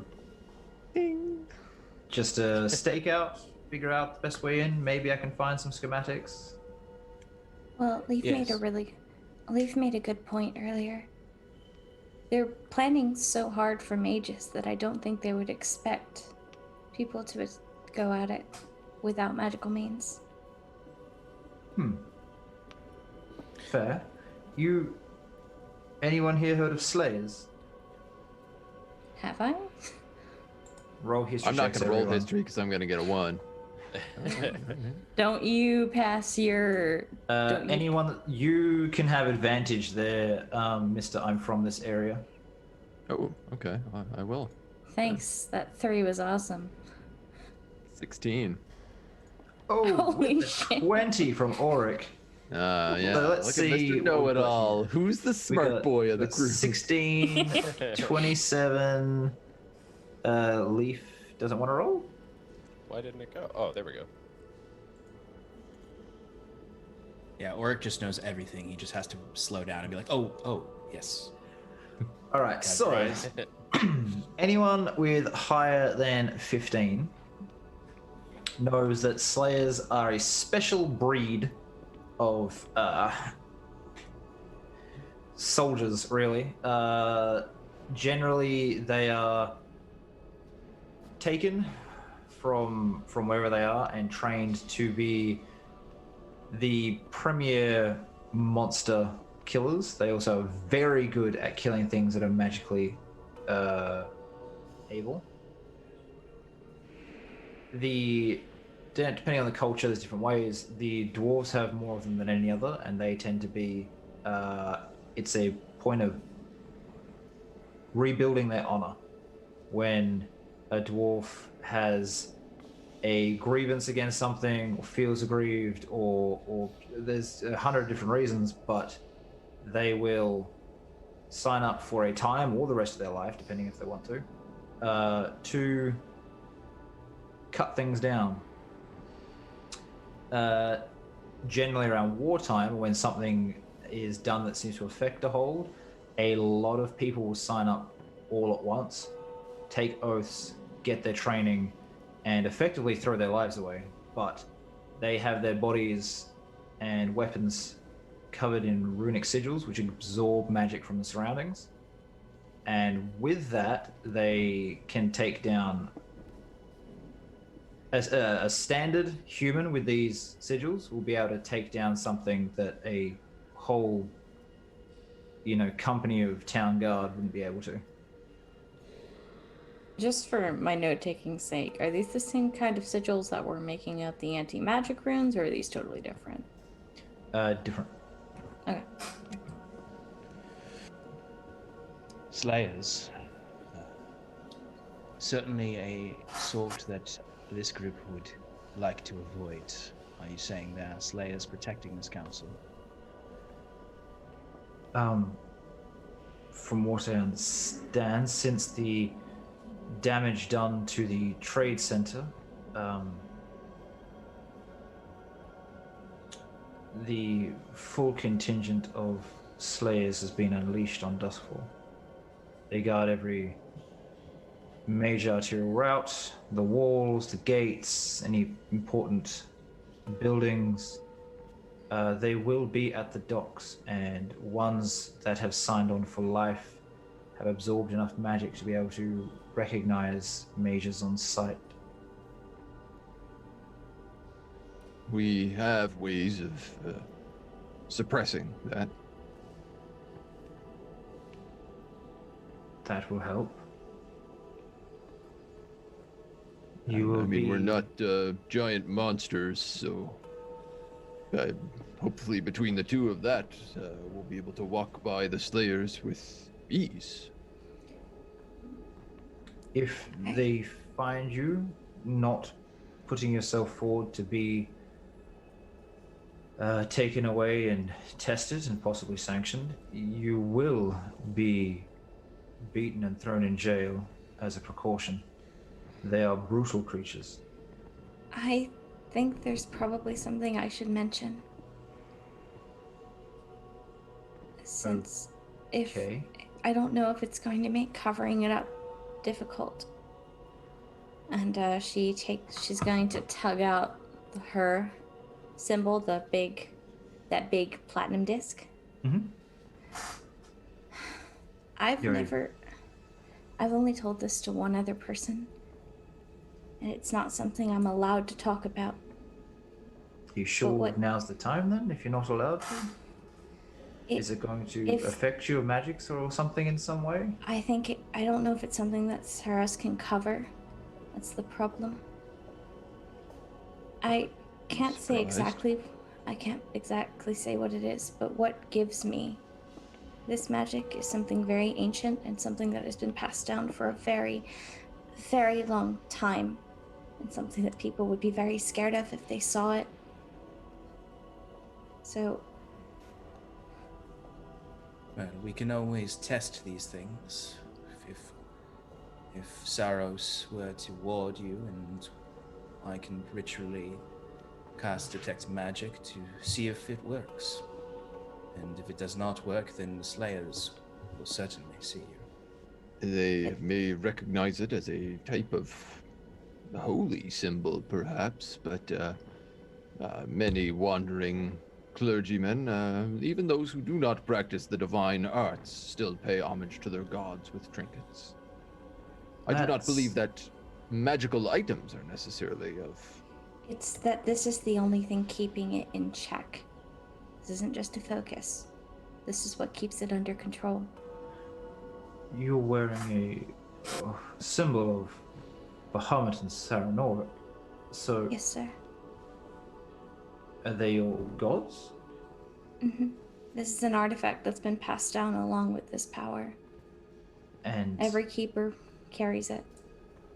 look, I'm not sure I understand. They are traditionally enemies of Tiamat, Mother of Dragons. Yes, sir. So if they were keeping something in check, to me it sounds like your power's from her. No, not at all. Are you sure? I'm positive that But what's I'm- in me is not from Tiamat. Well, that's good. If it is, and you're just worried, I believe it's the person and how they use power, not the power itself. But still, be careful. Just thought that's something I should probably share before we hit shore. I'd rather that not come out because we didn't know and we didn't use something powerful enough to cover it up. Look, you are a bit of an enigma right now. You're not divinely endowed with power, No, sir. but something is giving you power, and that keeps it in check. Yes, sir. Right. That's not ominous at all. Well, if you turn off all the magic, do you stop people using magic entirely there, Saros, or you just the ability to No, read it's- the magic? The ability to read the magics. There are ways of manipulating the auras around people and objects. When you are in tune with the pure elements, as I am gifted from my goddess, one can shift things around, Then there's make them seem like they aren't what they are. there's no reason for Nia to worry. Then you're not turning anything off. You're just making sure people can't see it. Precisely. Well, That is good to know, for I do have other things that I could do. Now I will be certain not to do them. you all want to get to Duskfall as fast as possible and get to this meeting. So far, it sounds like you've got a plan to break in to the meeting and then possibly send someone else after the meeting to fact check, so to speak. Yeah, that's where the juicy tidbits will be, I'm sure. Well, shit. I'm going to have to talk to the Black Sabers. Cool. Everyone's all right with a touch of crime? Not a problem? Yeah. Just starts laughing. I think at this point, we kind of have to be. Okay. Half of Just us are already illegal in Duskfall. You Well, broke it's the a bit law of crime by between association at this point, so once one's out the window, I mean, you might as well throw the whole book out. look, I just want to make sure that we're all okay being criminals for the foreseeable future. You're already breaking into the council chambers, but we need to be sure this is the plan we're going with. I will get a friend, the Black Sabers, who will most likely, knowing it's me coming to them, actually get fucking Rhea Nightshade to come along and talk to all of you. She's on the council. She won't have you there because she won't want to be seen with you, but there's a good chance we'll get some schematics because that woman has fingers in every pie. Across the whole friggin' world, she is a problem.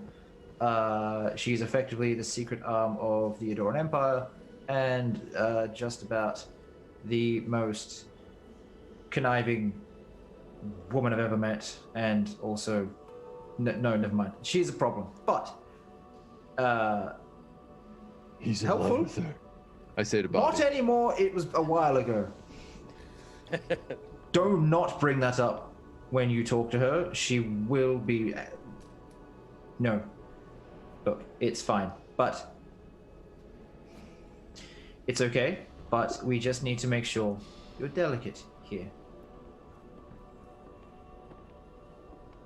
Delicate. We can do delicate. put your giant fucking meteor hammer on my table. Delicate doesn't describe you. I need everyone else to be delicate, and you just kind of stand nearby. Oh, I am the essence of delicate. I will be just so delicate. Okay. Okay.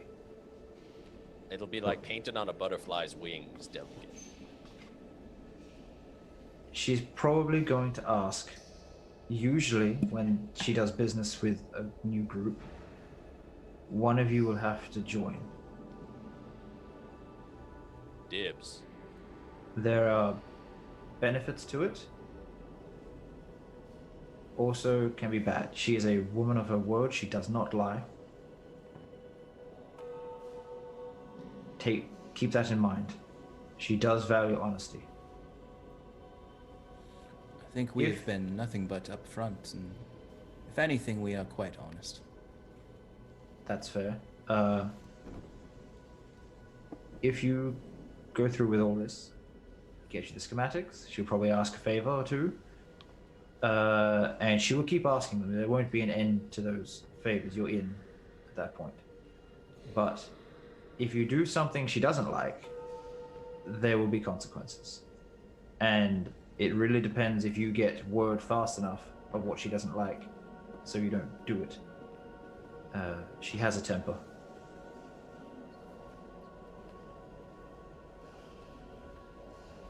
Oh, the warning. I mean, I'm not really seeing any other easy way in here.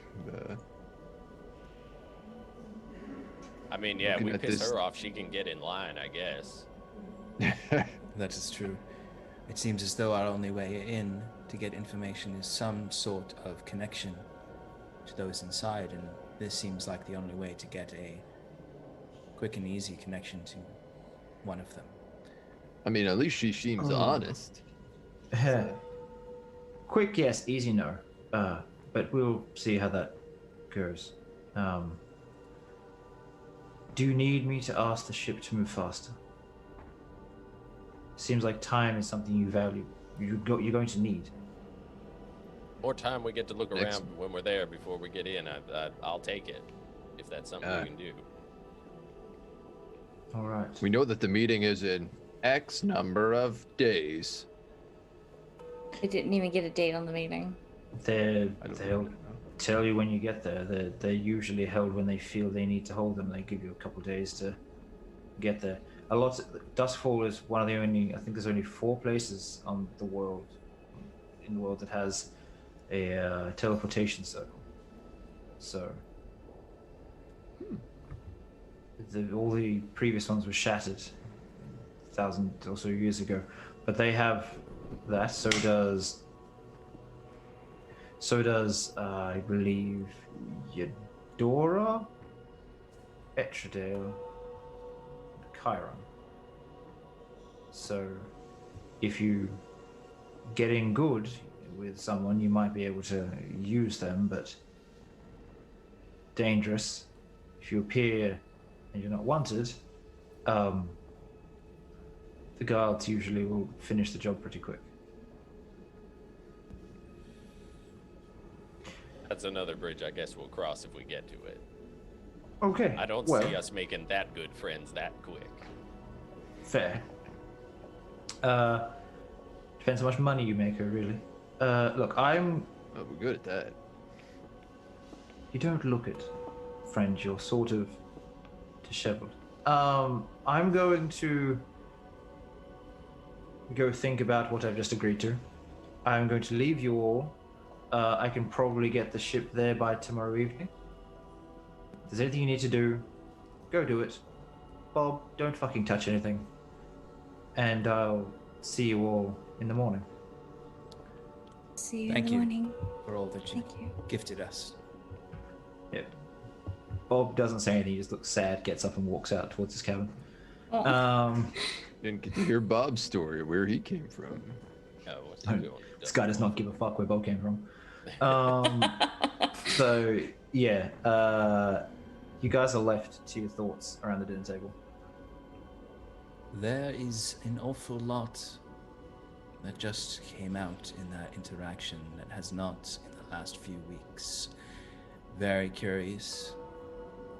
Nia. Seems there be a lot going on in your background.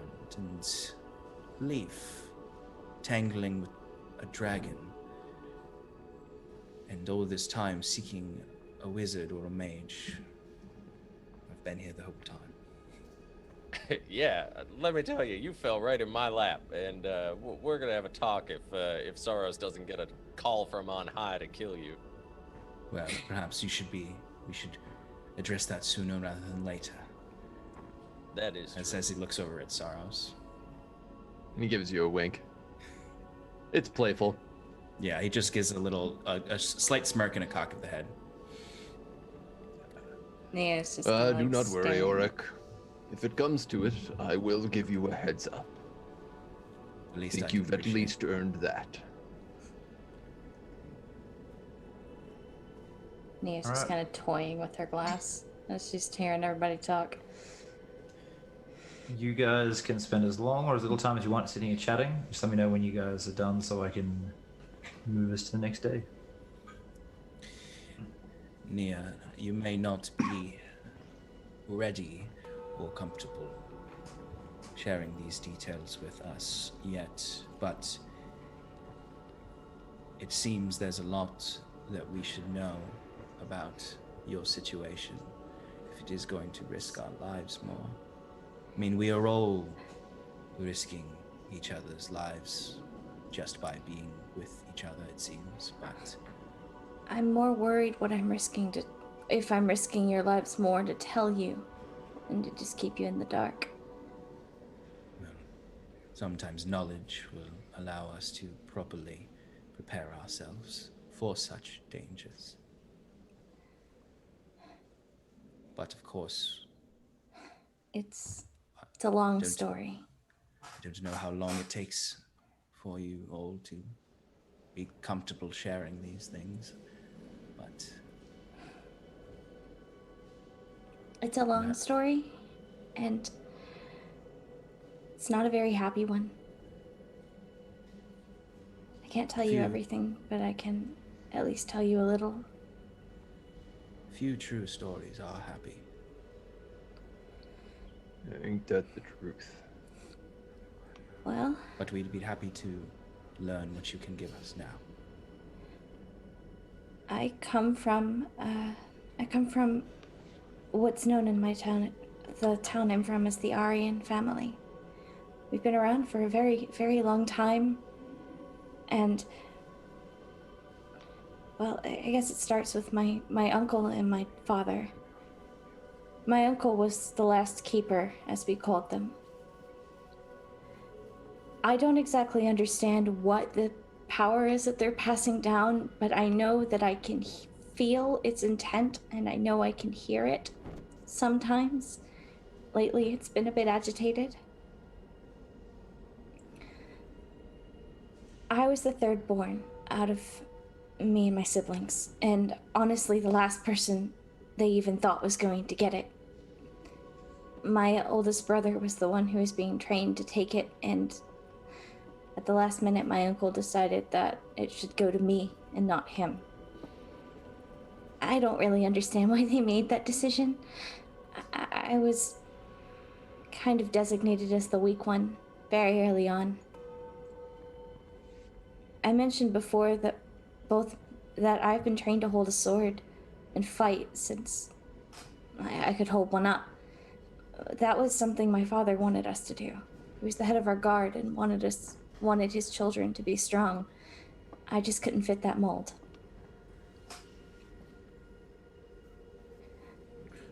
What is the responsibility of this title, Keeper? Protecting the secret. And I suppose that's the part that you can't tell us. Right. I'm not supposed to tell anyone. It puts others in danger, and it puts my life in danger. The more people that know, the more people who will want to end it. I've only ever told one person, and he disappeared. Suppose I understand your urgency a bit better now. I don't know Finding I friend. don't know if why he left is because of what I told him or because of his dreams, but it happened not long after I told him. These dreams he had, did they start after you told him your secret? Or Yes, before? as far as I can tell, after.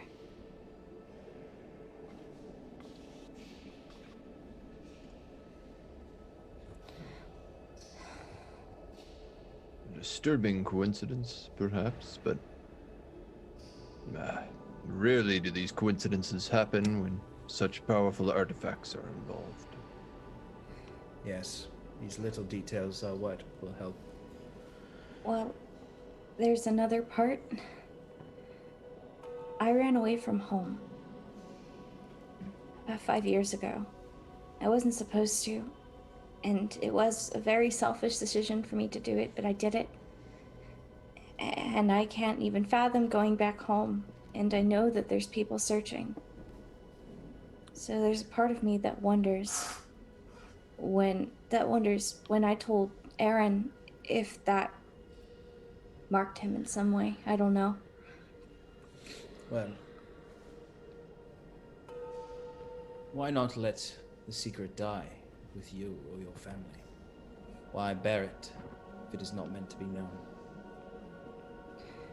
I don't know why they keep passing it. And honestly, if I could give it back, I would, but I can't.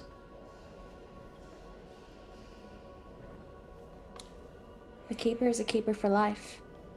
And if it's taken away, you die with it. Well, I suppose that's meant to keep the secret secret. But I don't know if it goes to someone else when they die. I've only seen the transfer once, and it's horrifying. And it involves this, disc around your neck. Sort of, yes. This kind of it's kind of keeps it regulated. This is something that's been passed down for a very long time. It was my uncle's before it was mine, and it will go to the next keeper after me.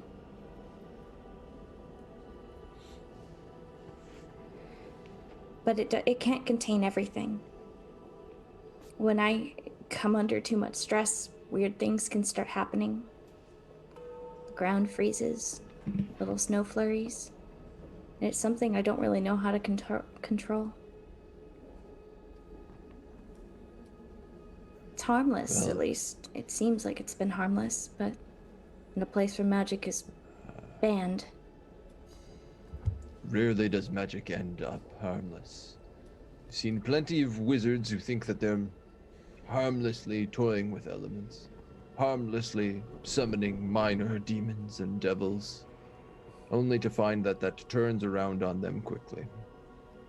All I I can have say, I've also never- seen my fair share of floating pots and pans, though, okay? So it's not all God-ending, life-destroying stuff, okay? You can make a broom sweep your house for you, too. Magic has all sorts of applications. Yes, but the training is an important part, Leaf. One needs to understand their power in order to be able to harness it. The poor girl is saying she doesn't know that. She doesn't know the extent of her power.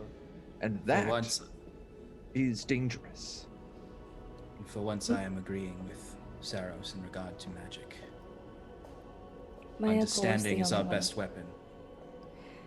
My uncle was the only one who could have taught me, and well, he died during the transfer, as every keeper does.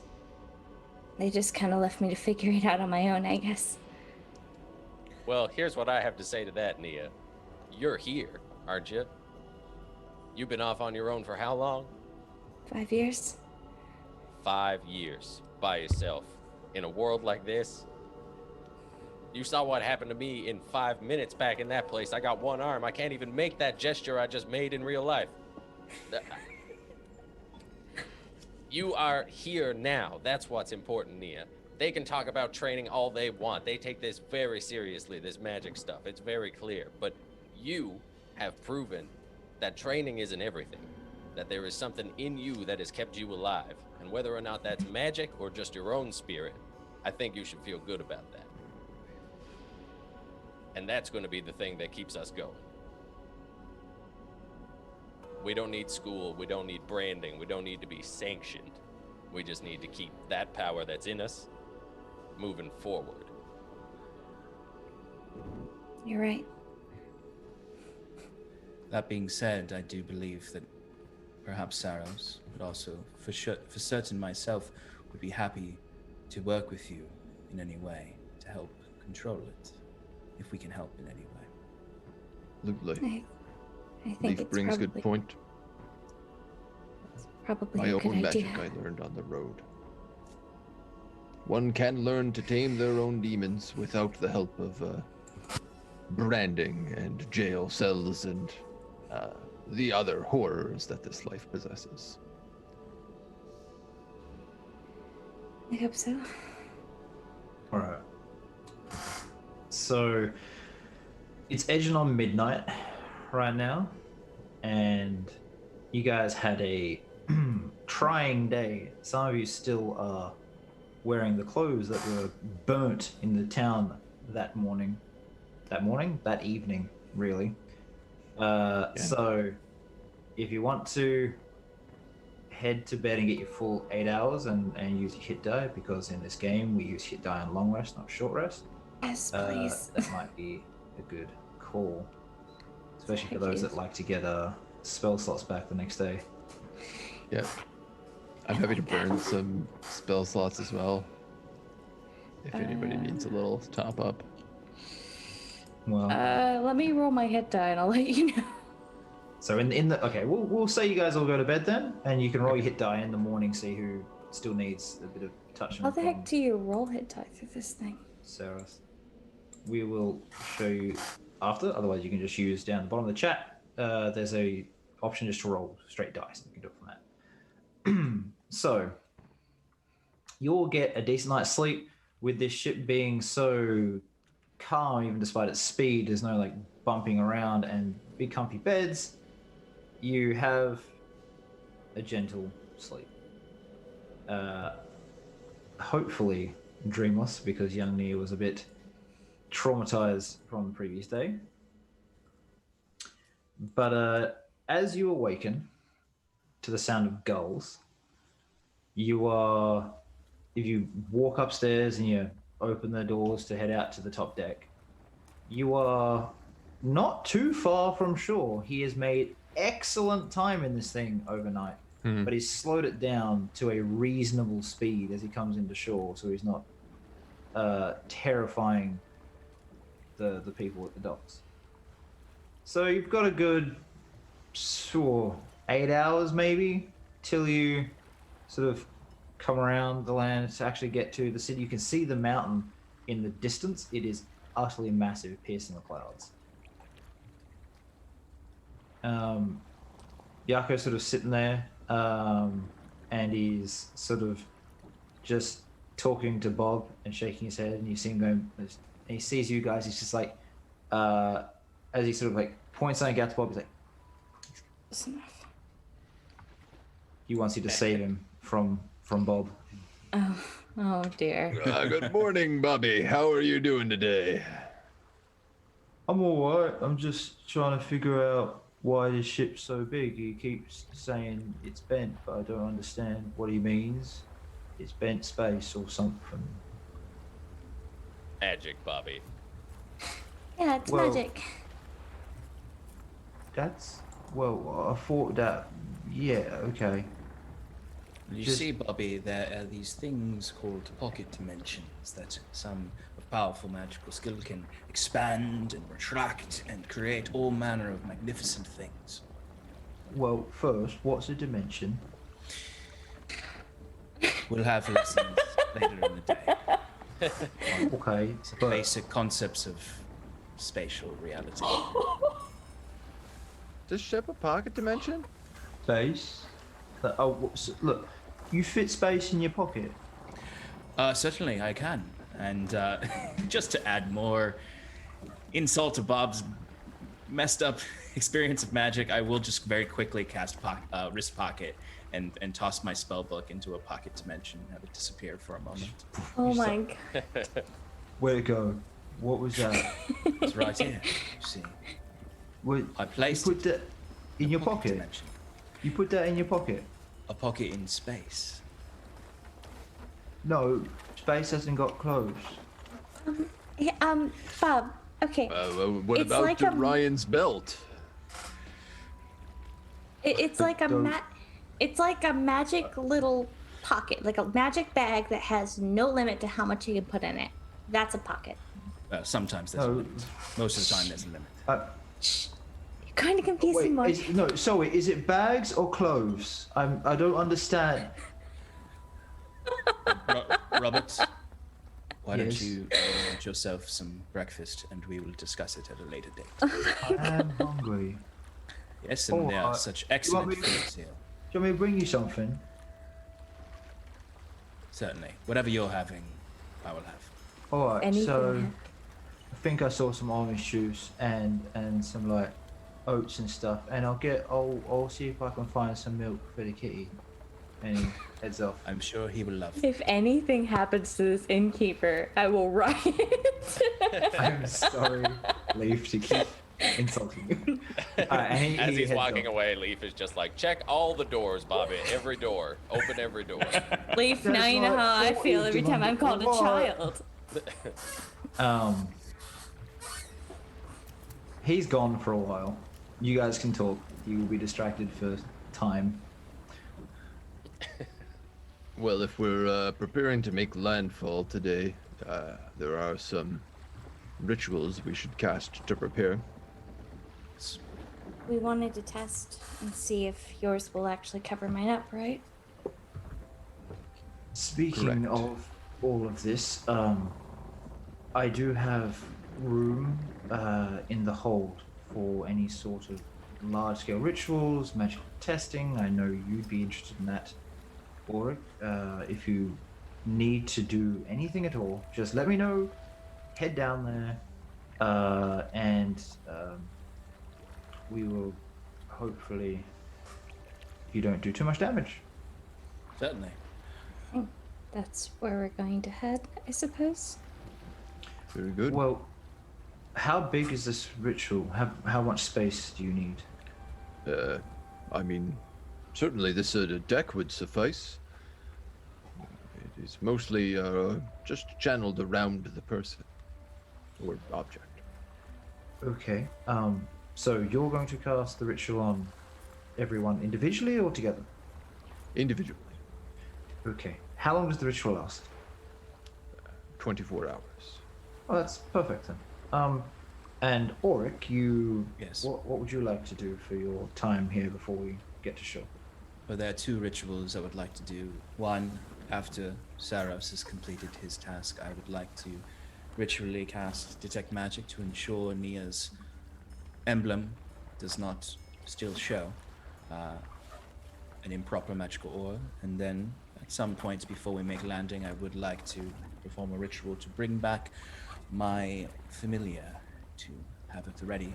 I'd rather not be caught in an alleyway in Duskfall performing this ritual. Okay.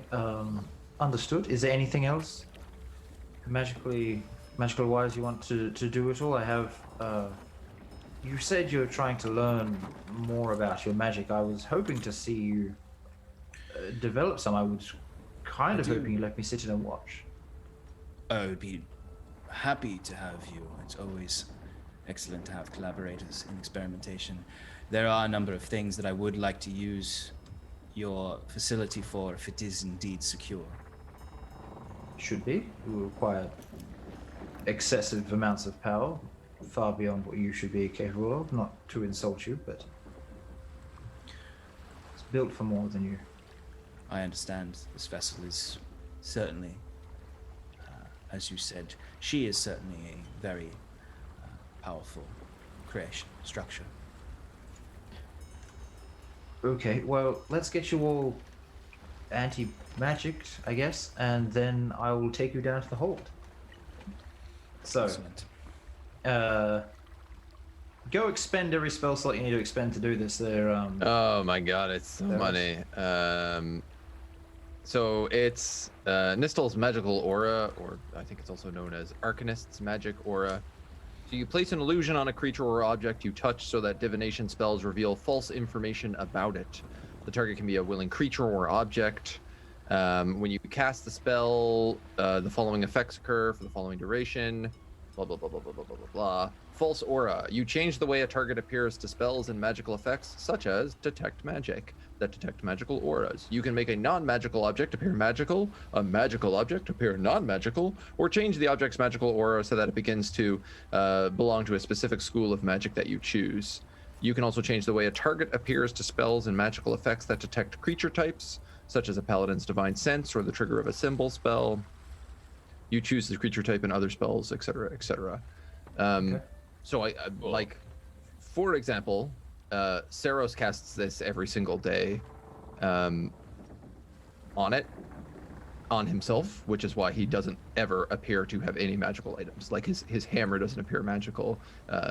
He doesn't appear magical. He is cloaked with this constantly. I'm always burning a spell slot on it. And it sounds like, based on the way that these slayers would be able to see auras. Yeah, they would be able to detect anything. He's just going to say to you, look, just so you understand, this place is troublesome when it comes to magic. If you are found to be casting an enchantment spell, I know your spell isn't, but I'm just giving you a quick message about the rules here. If you're found to be casting an enchantment spell at all in the city, it's a death sentence. You are willingly stealing the sentience of another creature, so says their laws. Illusory magic is generally used in a lot of crime, such as the one we are about to commit. We picked the right allies, it seemed. Yes, so just so you understand, if you are found to be the source of illusory magic, you tend to have a hand removed, whichever your primary hand is, as they want you to not be able to use somatic components. So there's also usually a fine and jail time, but obviously the key point is losing your hand. So just be aware that that could be a small problem for you in the future if you're found. Don't be found. Yeah. Well, we won't get found out, and even if they do, we won't let it trace it back to us. Certainly a brutal and primitive practice. I believe they call it efficient.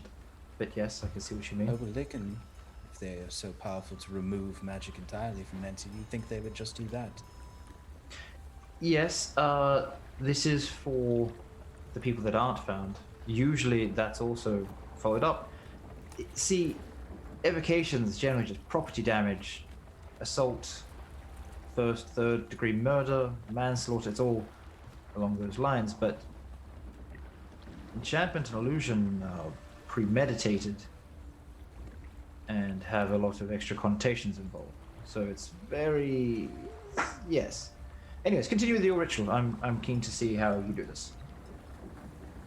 Yeah, so Saros pulls out the meteor hammer again, and just kind of kneels down on the ground with it in front of him and puts the chain around it in a circle, so it's built up on like a little, almost like a little pyramid, and begins focusing and meditating on it as it begins to lift off the ground, and first starts surrounding Auric as the chain kind of weaves this wide circle around him, and begins to just bend the auras along with it, kind of sucking up the magics into the meteor hammer, if one could see it, if one can see kind of the weave.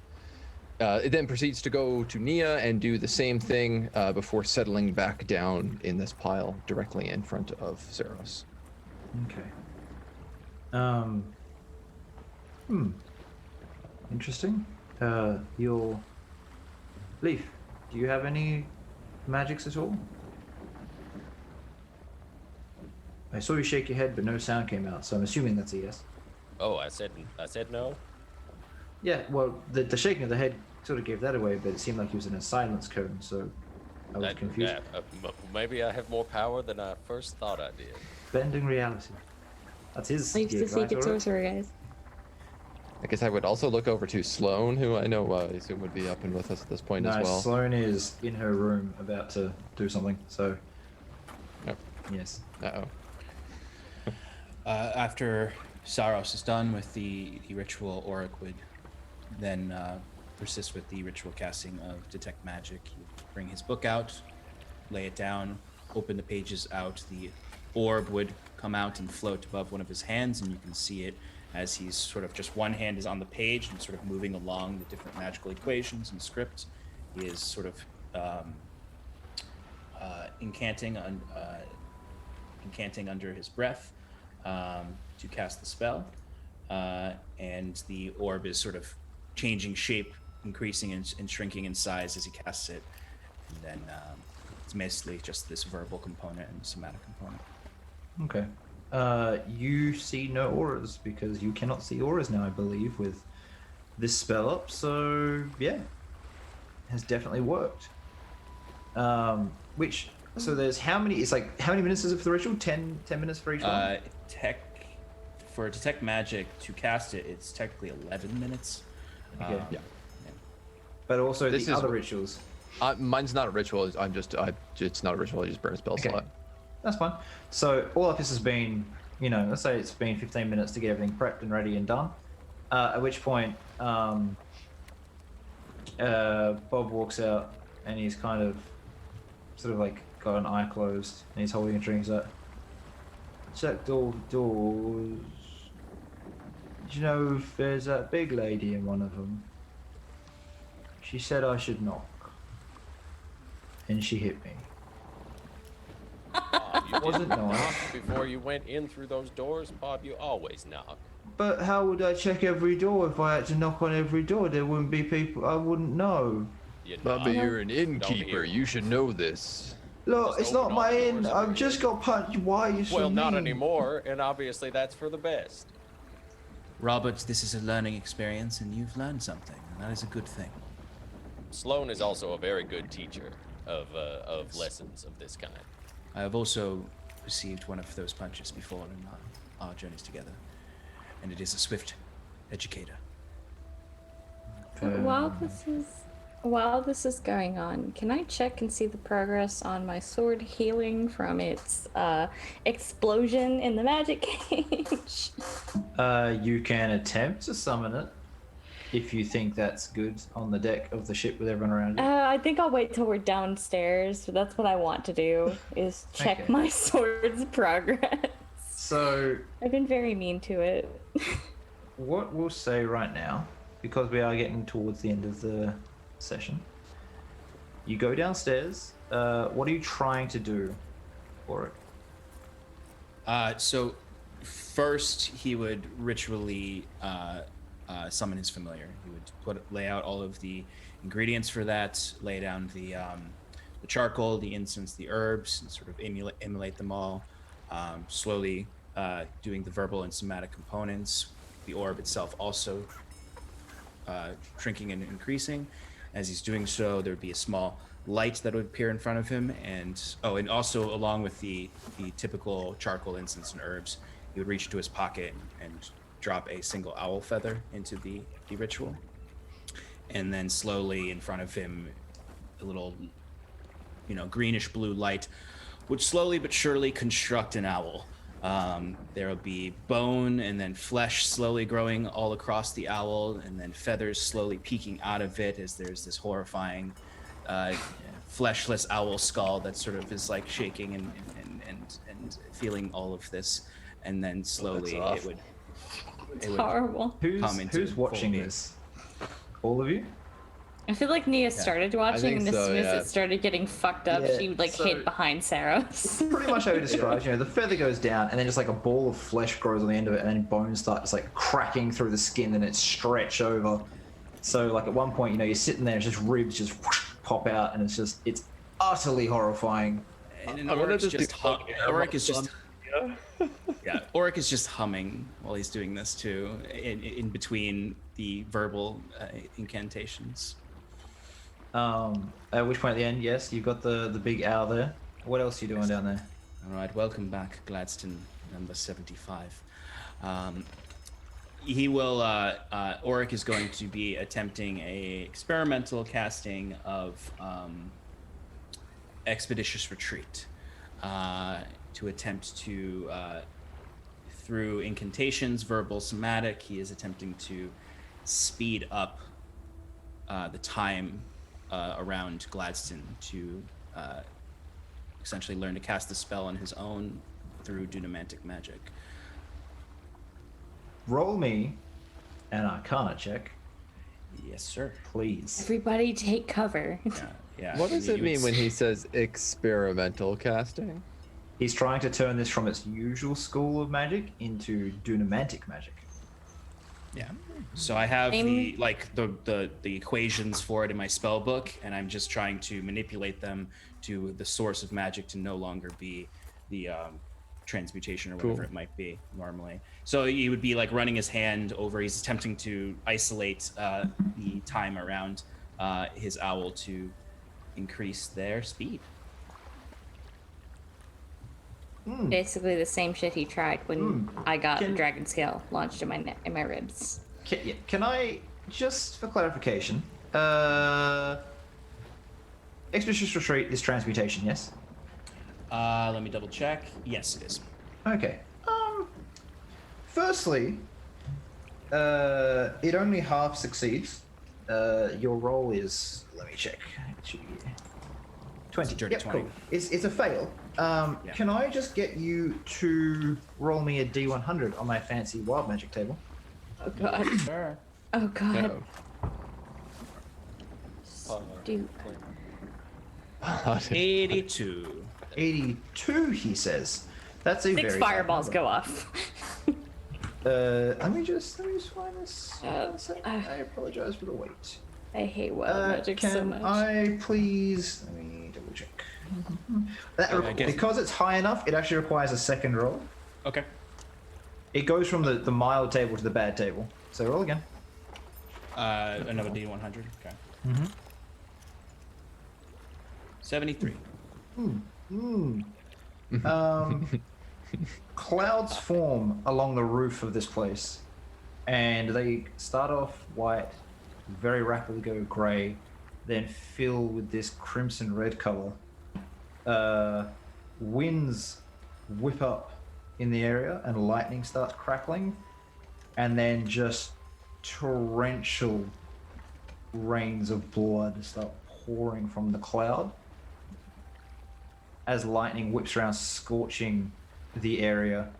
Everyone has to make a strength check to remain on their feet, or they're just going to be like sliding through A check this blood. or a save? Is it a check or a save? Save, sorry. Oh, Rick's not good at this. That's a 5. I'm not good at strength things. No one is. Technically, the only one to pass is Leaf. I've decided your claws just whack into the floor, and you're like, nope. Yeah. Leaf is watching and sees like the horrible owl process happen, and then this immediately starts happening afterwards, and he's like, "Is this really necessary?" Everyone Clearly, else this at is the not moment part of the... is going to be taking 3d6. Like that. Arik, are you serious? Damage. I just spent most of my hit Roll. die to heal. Plus 3, damn it. Oh, let's do this. 1, 2, 3. Trying this again. There we go. You take 7 points of damage as you start smacking off the walls a little bit. And Ow. the Oric. the owl moves very fast for a second, but also ages rapidly. And anyone that can speak Sylvan hears it start like crying in pain as it goes from a adult owl. Its feathers molt, its skin wilts away, its bones start crumbling, and it just hits the floor and shatters into dust, which is quickly blown away in the pouring blood rain, which lasts about... let me check. Oh, good. 30 seconds. Not too bad. Excellent. Just roll me a d4, please, Auric. Sure. Which iteration of your familiar was this? 75. Oh, fuck. just not meant to have a familiar. I just want you to mark down on your sheet somewhere a 4 for me. Label it CP. Alright? This will be important later. Certainly. So Oric will stand up and sort of just wiping on his coat and say, oh, well, that is a new one. I'll have to mark that down in my notes. That's a new outcome. I don't normally do this with an audience. I'm usually far in the woods where I don't risk this sort of thing. I'm sorry, I'm not used to being in such close quarters with other people. Jaako sort of is like, I would recommend never doing that near other people. Here was good. Excellent. Loved it. Haven't seen that in a while. I apologize. It's fine. I understand what you're doing. You're trying to convert one school into another. If you hadn't pissed off the gods in charge of magic already by developing a new school, you have now Yes. by trying to steal from them. Be careful. Absolutely. I apologize. I just didn't really notice, to be quite honest, that you were all still here. Except for you, Jaako. I knew you were going to watch. I've noticed you do that a lot, Oric. I'm working on it. Well, I'm just gonna, the like, Slayers press- won't be able to detect our presence, but they're certainly going to see 5 people walk off this ship covered in blood. So I'm gonna go change. Wait, Leaf. I think I can fix this. Just hold still. Can we look? I just think. I feel like you're going to cast a spell, and since he's just weakened this whole area, let's just use a bucket of water on the deck, maybe. Okay. Change of clothes, bucket of water, everything's good. Not messing with the fabric of reality at a whim, which I believe is what Saros is all about. Yes? Saros is just like, there's like a low growl that's been coming from Saros as he's picked himself up off the floor, like with probably like a cut from a box on his forehead and just like drenched in more blood than you've seen him drenched in before. Oh god. Oric is kind of distractedly looking around at the blood and quite literally just taking notes on everything, and then he'll kind of like look his head up, kind of noticing Saros getting up off the ground, and look at him and just say, would you not rather a professional do these things than some amateur out there? I am learning the balance of this new magic. Balance. A resounding success. Excuse me. And Saros drips his way out the door to he mad the at me? nearest water source. Oh. Leaf, is he mad at me? We all are, Oric. Oh. Nia, you also mad at me? I apologized. I'm not mad. Oh. Well, I think I'm sorry it was a again. mistake. I think it was a mistake, but it's okay. They happen. I do not think it was a mistake. I almost fully expected it to not work. I just needed to know how. Well, it's okay. We're all Everything still alive. happened mostly intentionally there. Oh, look, let's just get on deck, clean up. I think you did good. This is pretty much what you expect when you're experimenting. Certainly. Thank you, Jaako. You've got valuable data and a dead owl creature, familiar. Well, fine. he's not dead. This just physical, corporeal form is dissolved and died, but he's not dead. We'll have a chat about the life and death cycle later. We will be in Duskfall pretty much sometime in the next few hours, and if you want to just meet me at the railing when we pull up. That would be splendid. Is there anything else you guys want to do, or you just want to flash forward to the railing? I wanted to test my sword before. Yep. So you're just gonna do it in the sticky blood pool? I'm gonna. Find somewhere else. I'm going to ask where would be a good place to do it, where people won't. Pretty get much hurt. here is the best place. Sword. Okay. Well, she's going to be like, you might want to stand back. Last time I did this, it exploded and shrapnel went into me and a friend, and I don't want anybody to get hurt. All right. I want you to make a wisdom check. Oh, those are my favorite.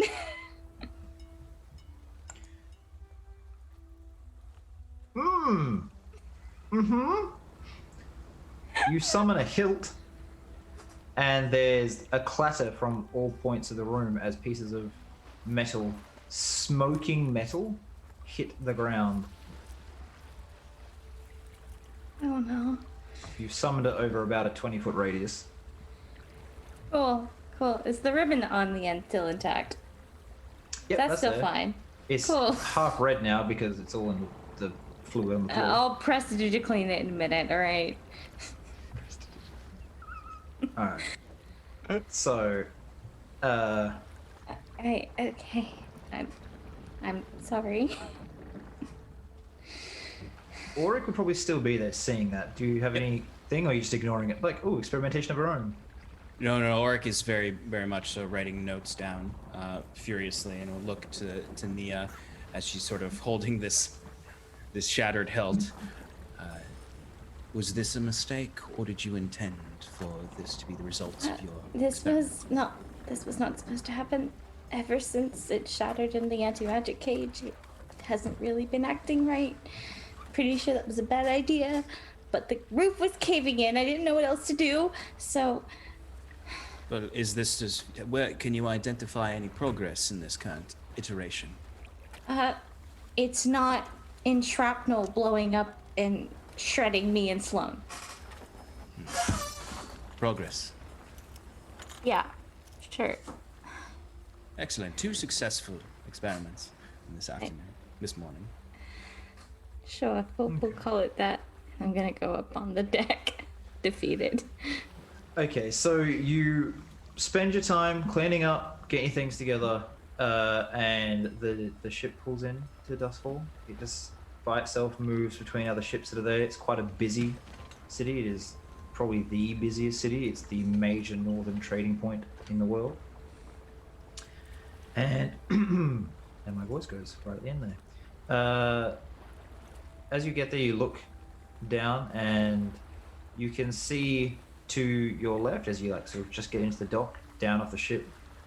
So you see off the ship, if you look at the docks, off to your left, is a large sort of arena set up with people lining up. It's a fighting pit, but not like the one you had in the last village. This is a big sort of event. There's priests to either side, and there is what looks to be sort of finely dressed men around, and a judge.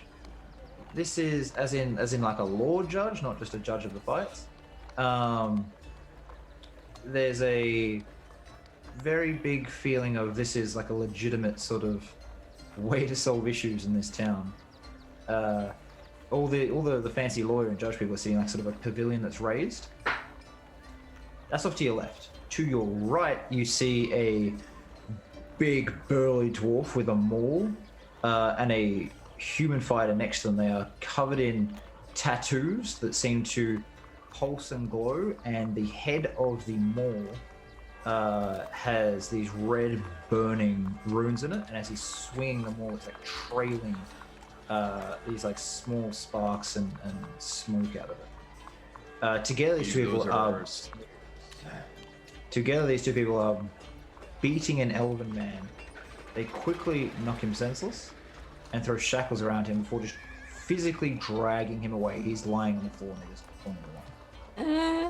Jaako walks past you. Welcome to Duskfall. He moves down the ramp. Says, I suggest you lay low here, especially you, Auric. I will be at the leaky barrel at the edge of the crater. Was the trading area. Come find me if you need me. I'll be finding my contact there. The leaky barrel, he said? Yeah. I think that's a pretty good point to end the session right there. You arrived in Duskfall. Big dock area, lots of things going on. So, how did everyone like today's very big story episode? Just lots of chatter back and forth. They're my favorite kind. And I knew that's what we were in for. Much needed. Favorite. I think. It was good. Can I get just a favorite moment from everyone? Starting with You're muted, buddy. Oh no, you're just quiet. Am I? Oh, okay. Yeah, this mic is super directional. I think everybody getting.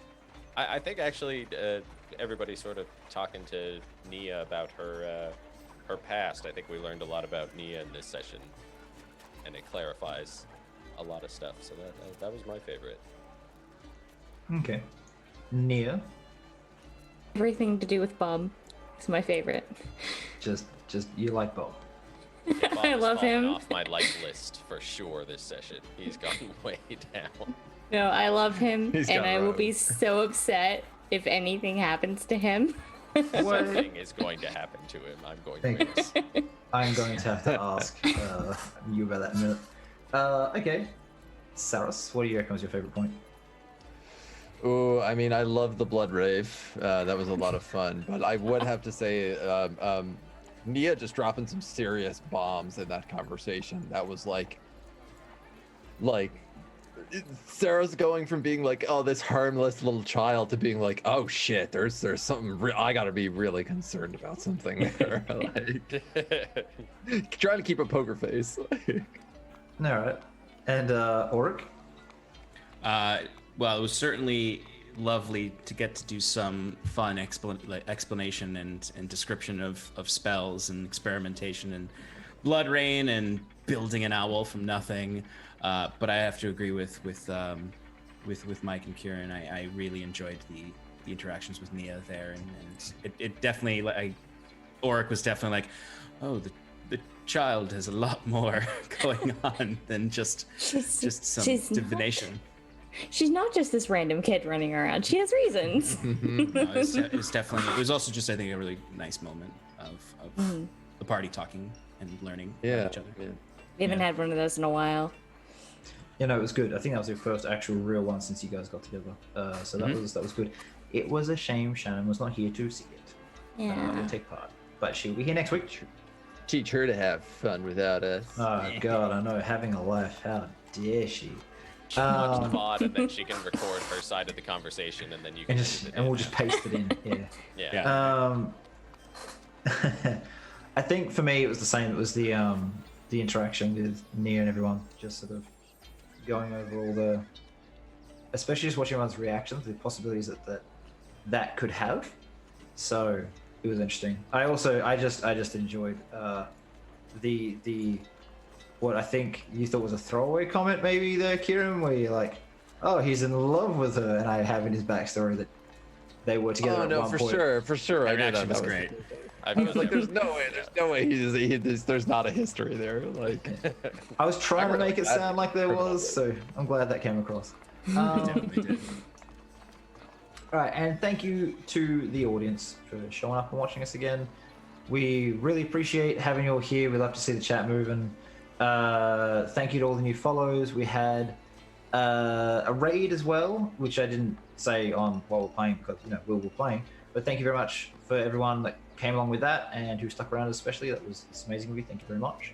And we had some bits and stuff come in as well. So yeah, thanks for that. It really does help support the channel and get us to do more of the stuff and the art and all the rest of it. So we appreciate it all. Thank you. Thank you as well. new animation. Yes. Thank you as well to Bree for doing all the art and the art assets for the animation. She is amazing. You should definitely check her out. Superstar. thanks to Hero Forge for. I mean, you didn't get to see it today, but hopefully next time you'll see little tokens we've made, and then pretty soon we'll have the models in, which when I get around to setting it all up, we'll have some physical battles, as well as the maps from Dungeon Fog, our other sponsor, who we will make sure we have some really cool maps up, and hopefully some tutorials in the near future. It's going to take a few weeks to get them all made and done and edited to be good, but they will be up on our YouTube channel in the future. So check us out on YouTube and Twitter and Insta and anywhere else where Roll for Damage. You can find us pretty much everywhere. You'll be able to see producer Voyage in a moment, putting all the there we go. That's the socials. And so on the panels below. Before we say goodbye, let's just do a quick round of shout outs for all of our amazing players. Starting with Sean. Yes, absolutely. As I said earlier, I am Sean. I am the DM for Paradise RPG. We have streams 4 times a week, typically. We have about our flagship shows every Monday night at 7 p.m. Eastern Standard Time at Advantage in Paradise. We just celebrated our 1-year anniversary. It's actually, strangely enough, despite that length, a perfect time to jump in if you've never watched the show before, because our last episode had a pretty good breakdown of what's been happening and where they're going next. So please join us on Monday nights if you'd love to check in on a nice long-term, slightly mystery-based campaign. We have other shows as well. Shannon would normally plug a lot more of these, but I'm here alone to plug, which I'm not used to. So please check us out. You can find me at Odo_Sean on all forms of social media, and you can find us at Paradise RPG. That's Paradise spelled with D-I-C-E. It's a fun. We love it. But please check us out. We're so happy and excited to keep collaborating with Roll for Damage on campaigns like this. It's been very fun. We're glad to have you. Next up, we'll go with Agent Number 1.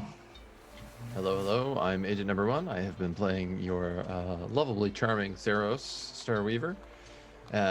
Just the nicest guy in the world. Everybody loves him. He's a total goof. What a clown. If you like seeing me, you can hear more of me over at wondersandblunders.com. Which are links for down below. It's a podcast run by a bunch of Canadians, DM'd by Mike Friday, who can tell you a little bit more about it. And I'm one half of the audio editing team. And otherwise, you can catch me on Twitch on Mondays and Friday mornings, Eastern Standard Time, with some more streams coming up soon. But right now, I've been playing through some Total War, celebrating Orktober right now, and having a lot of fun with it. So yeah, hope to see you there. Next in line, we have Whistle While You Work. Hey, I'm Whistle. I'm from the channel Whistle While You Work, a D&D channel where I tell stories of my fun antics and tabletops and draw whatever fun D&D stuff comes to mind. You can find me on YouTube at Whistle While You Work, on Instagram at Whistle While You Work, or on Twitter at WhistleWhiz. And I've been playing Nia, the quickly shaping out to be very unexpected little child that has joined this party and is hiding a lot more than you might think. And lastly, today we have Mike. Yeah, I'm Mike. I'm the DM for Wonders and Blunders, which is kind of a cute family horror comedy D&D podcast. It is a lot of fun. We're in like our 60-something episode now. I think like 64 or something. And you can always just jump on in. I think the antics continue, and it'll prompt you to go back and start at the beginning. Jumping in now, they accidentally are doing a plane hopping campaign now, so at level 5, which is we are in over our heads. Yeah. Good luck. So that's that's going to be a time. So definitely check that out. You can find us at wonderandblunder.com, and we're on all of the podcast downloading thingies. You can't find me on any social media because I'm off the grid, man. Shred your credit cards, buy gold, live in a bunker. So check out at Wonder and Blunder on Twitter and Instagram and everything to get those updates. And I've been playing Leaf, who is just a criminal cat. Yep. Batman. You said before we jump to producer Veg, I have to ask this question. You're like, Bob has moved down in your I like him list. Why is that? Why do you hate on the Bob? He pet me. Yeah? You feel like that just invaded your personal space a little bit too much? He invaded my personal space, and he offered me. I'm pretty sure at one point he called me his pet. Yes, he did. Yes, he totally did. That might have been That crossed a line straw. for old Eve. He doesn't understand a lot of things, Bob. Clearly. You might have to have a word with him. I'm gonna have several some words. milk. He's gonna have some lessons soon. Yeah. Yeah, cats The are. word is dagger. All right. Producer Veg, can you come say hi and then take us away for a raid, please? Hey gang, it's your producer Veg. Great show today. I need to take my headphone off because I can not hear myself talk. That was a lovely game. Lots of exposition. I feel, like I said earlier, I feel like there was a lot of names dropped that we're going to find out a lot about later, which is going to be super interesting. And Duskfall, right? Yeah, don't fuck with people. But yes, as we do at the end of every stream, we like to pass across the love from one stream to another. We do this in the form of a raid. Tonight, we're going to send off a raid to the Arcane Arcade Official, which is the guys from XP to level 3 playing some D&D. So I thought it'd be fun to go and show them a bit of a raid. Woo. Let's do it. Bit of fun. Yeah, let's do But it. it's been lovely having y'all here, and I hope to see you again next week for another episode of Scales Above. Hopefully we'll have us all next week. Yes. All right. Bye-bye. Bye. Bye, everybody. Bye. Bye.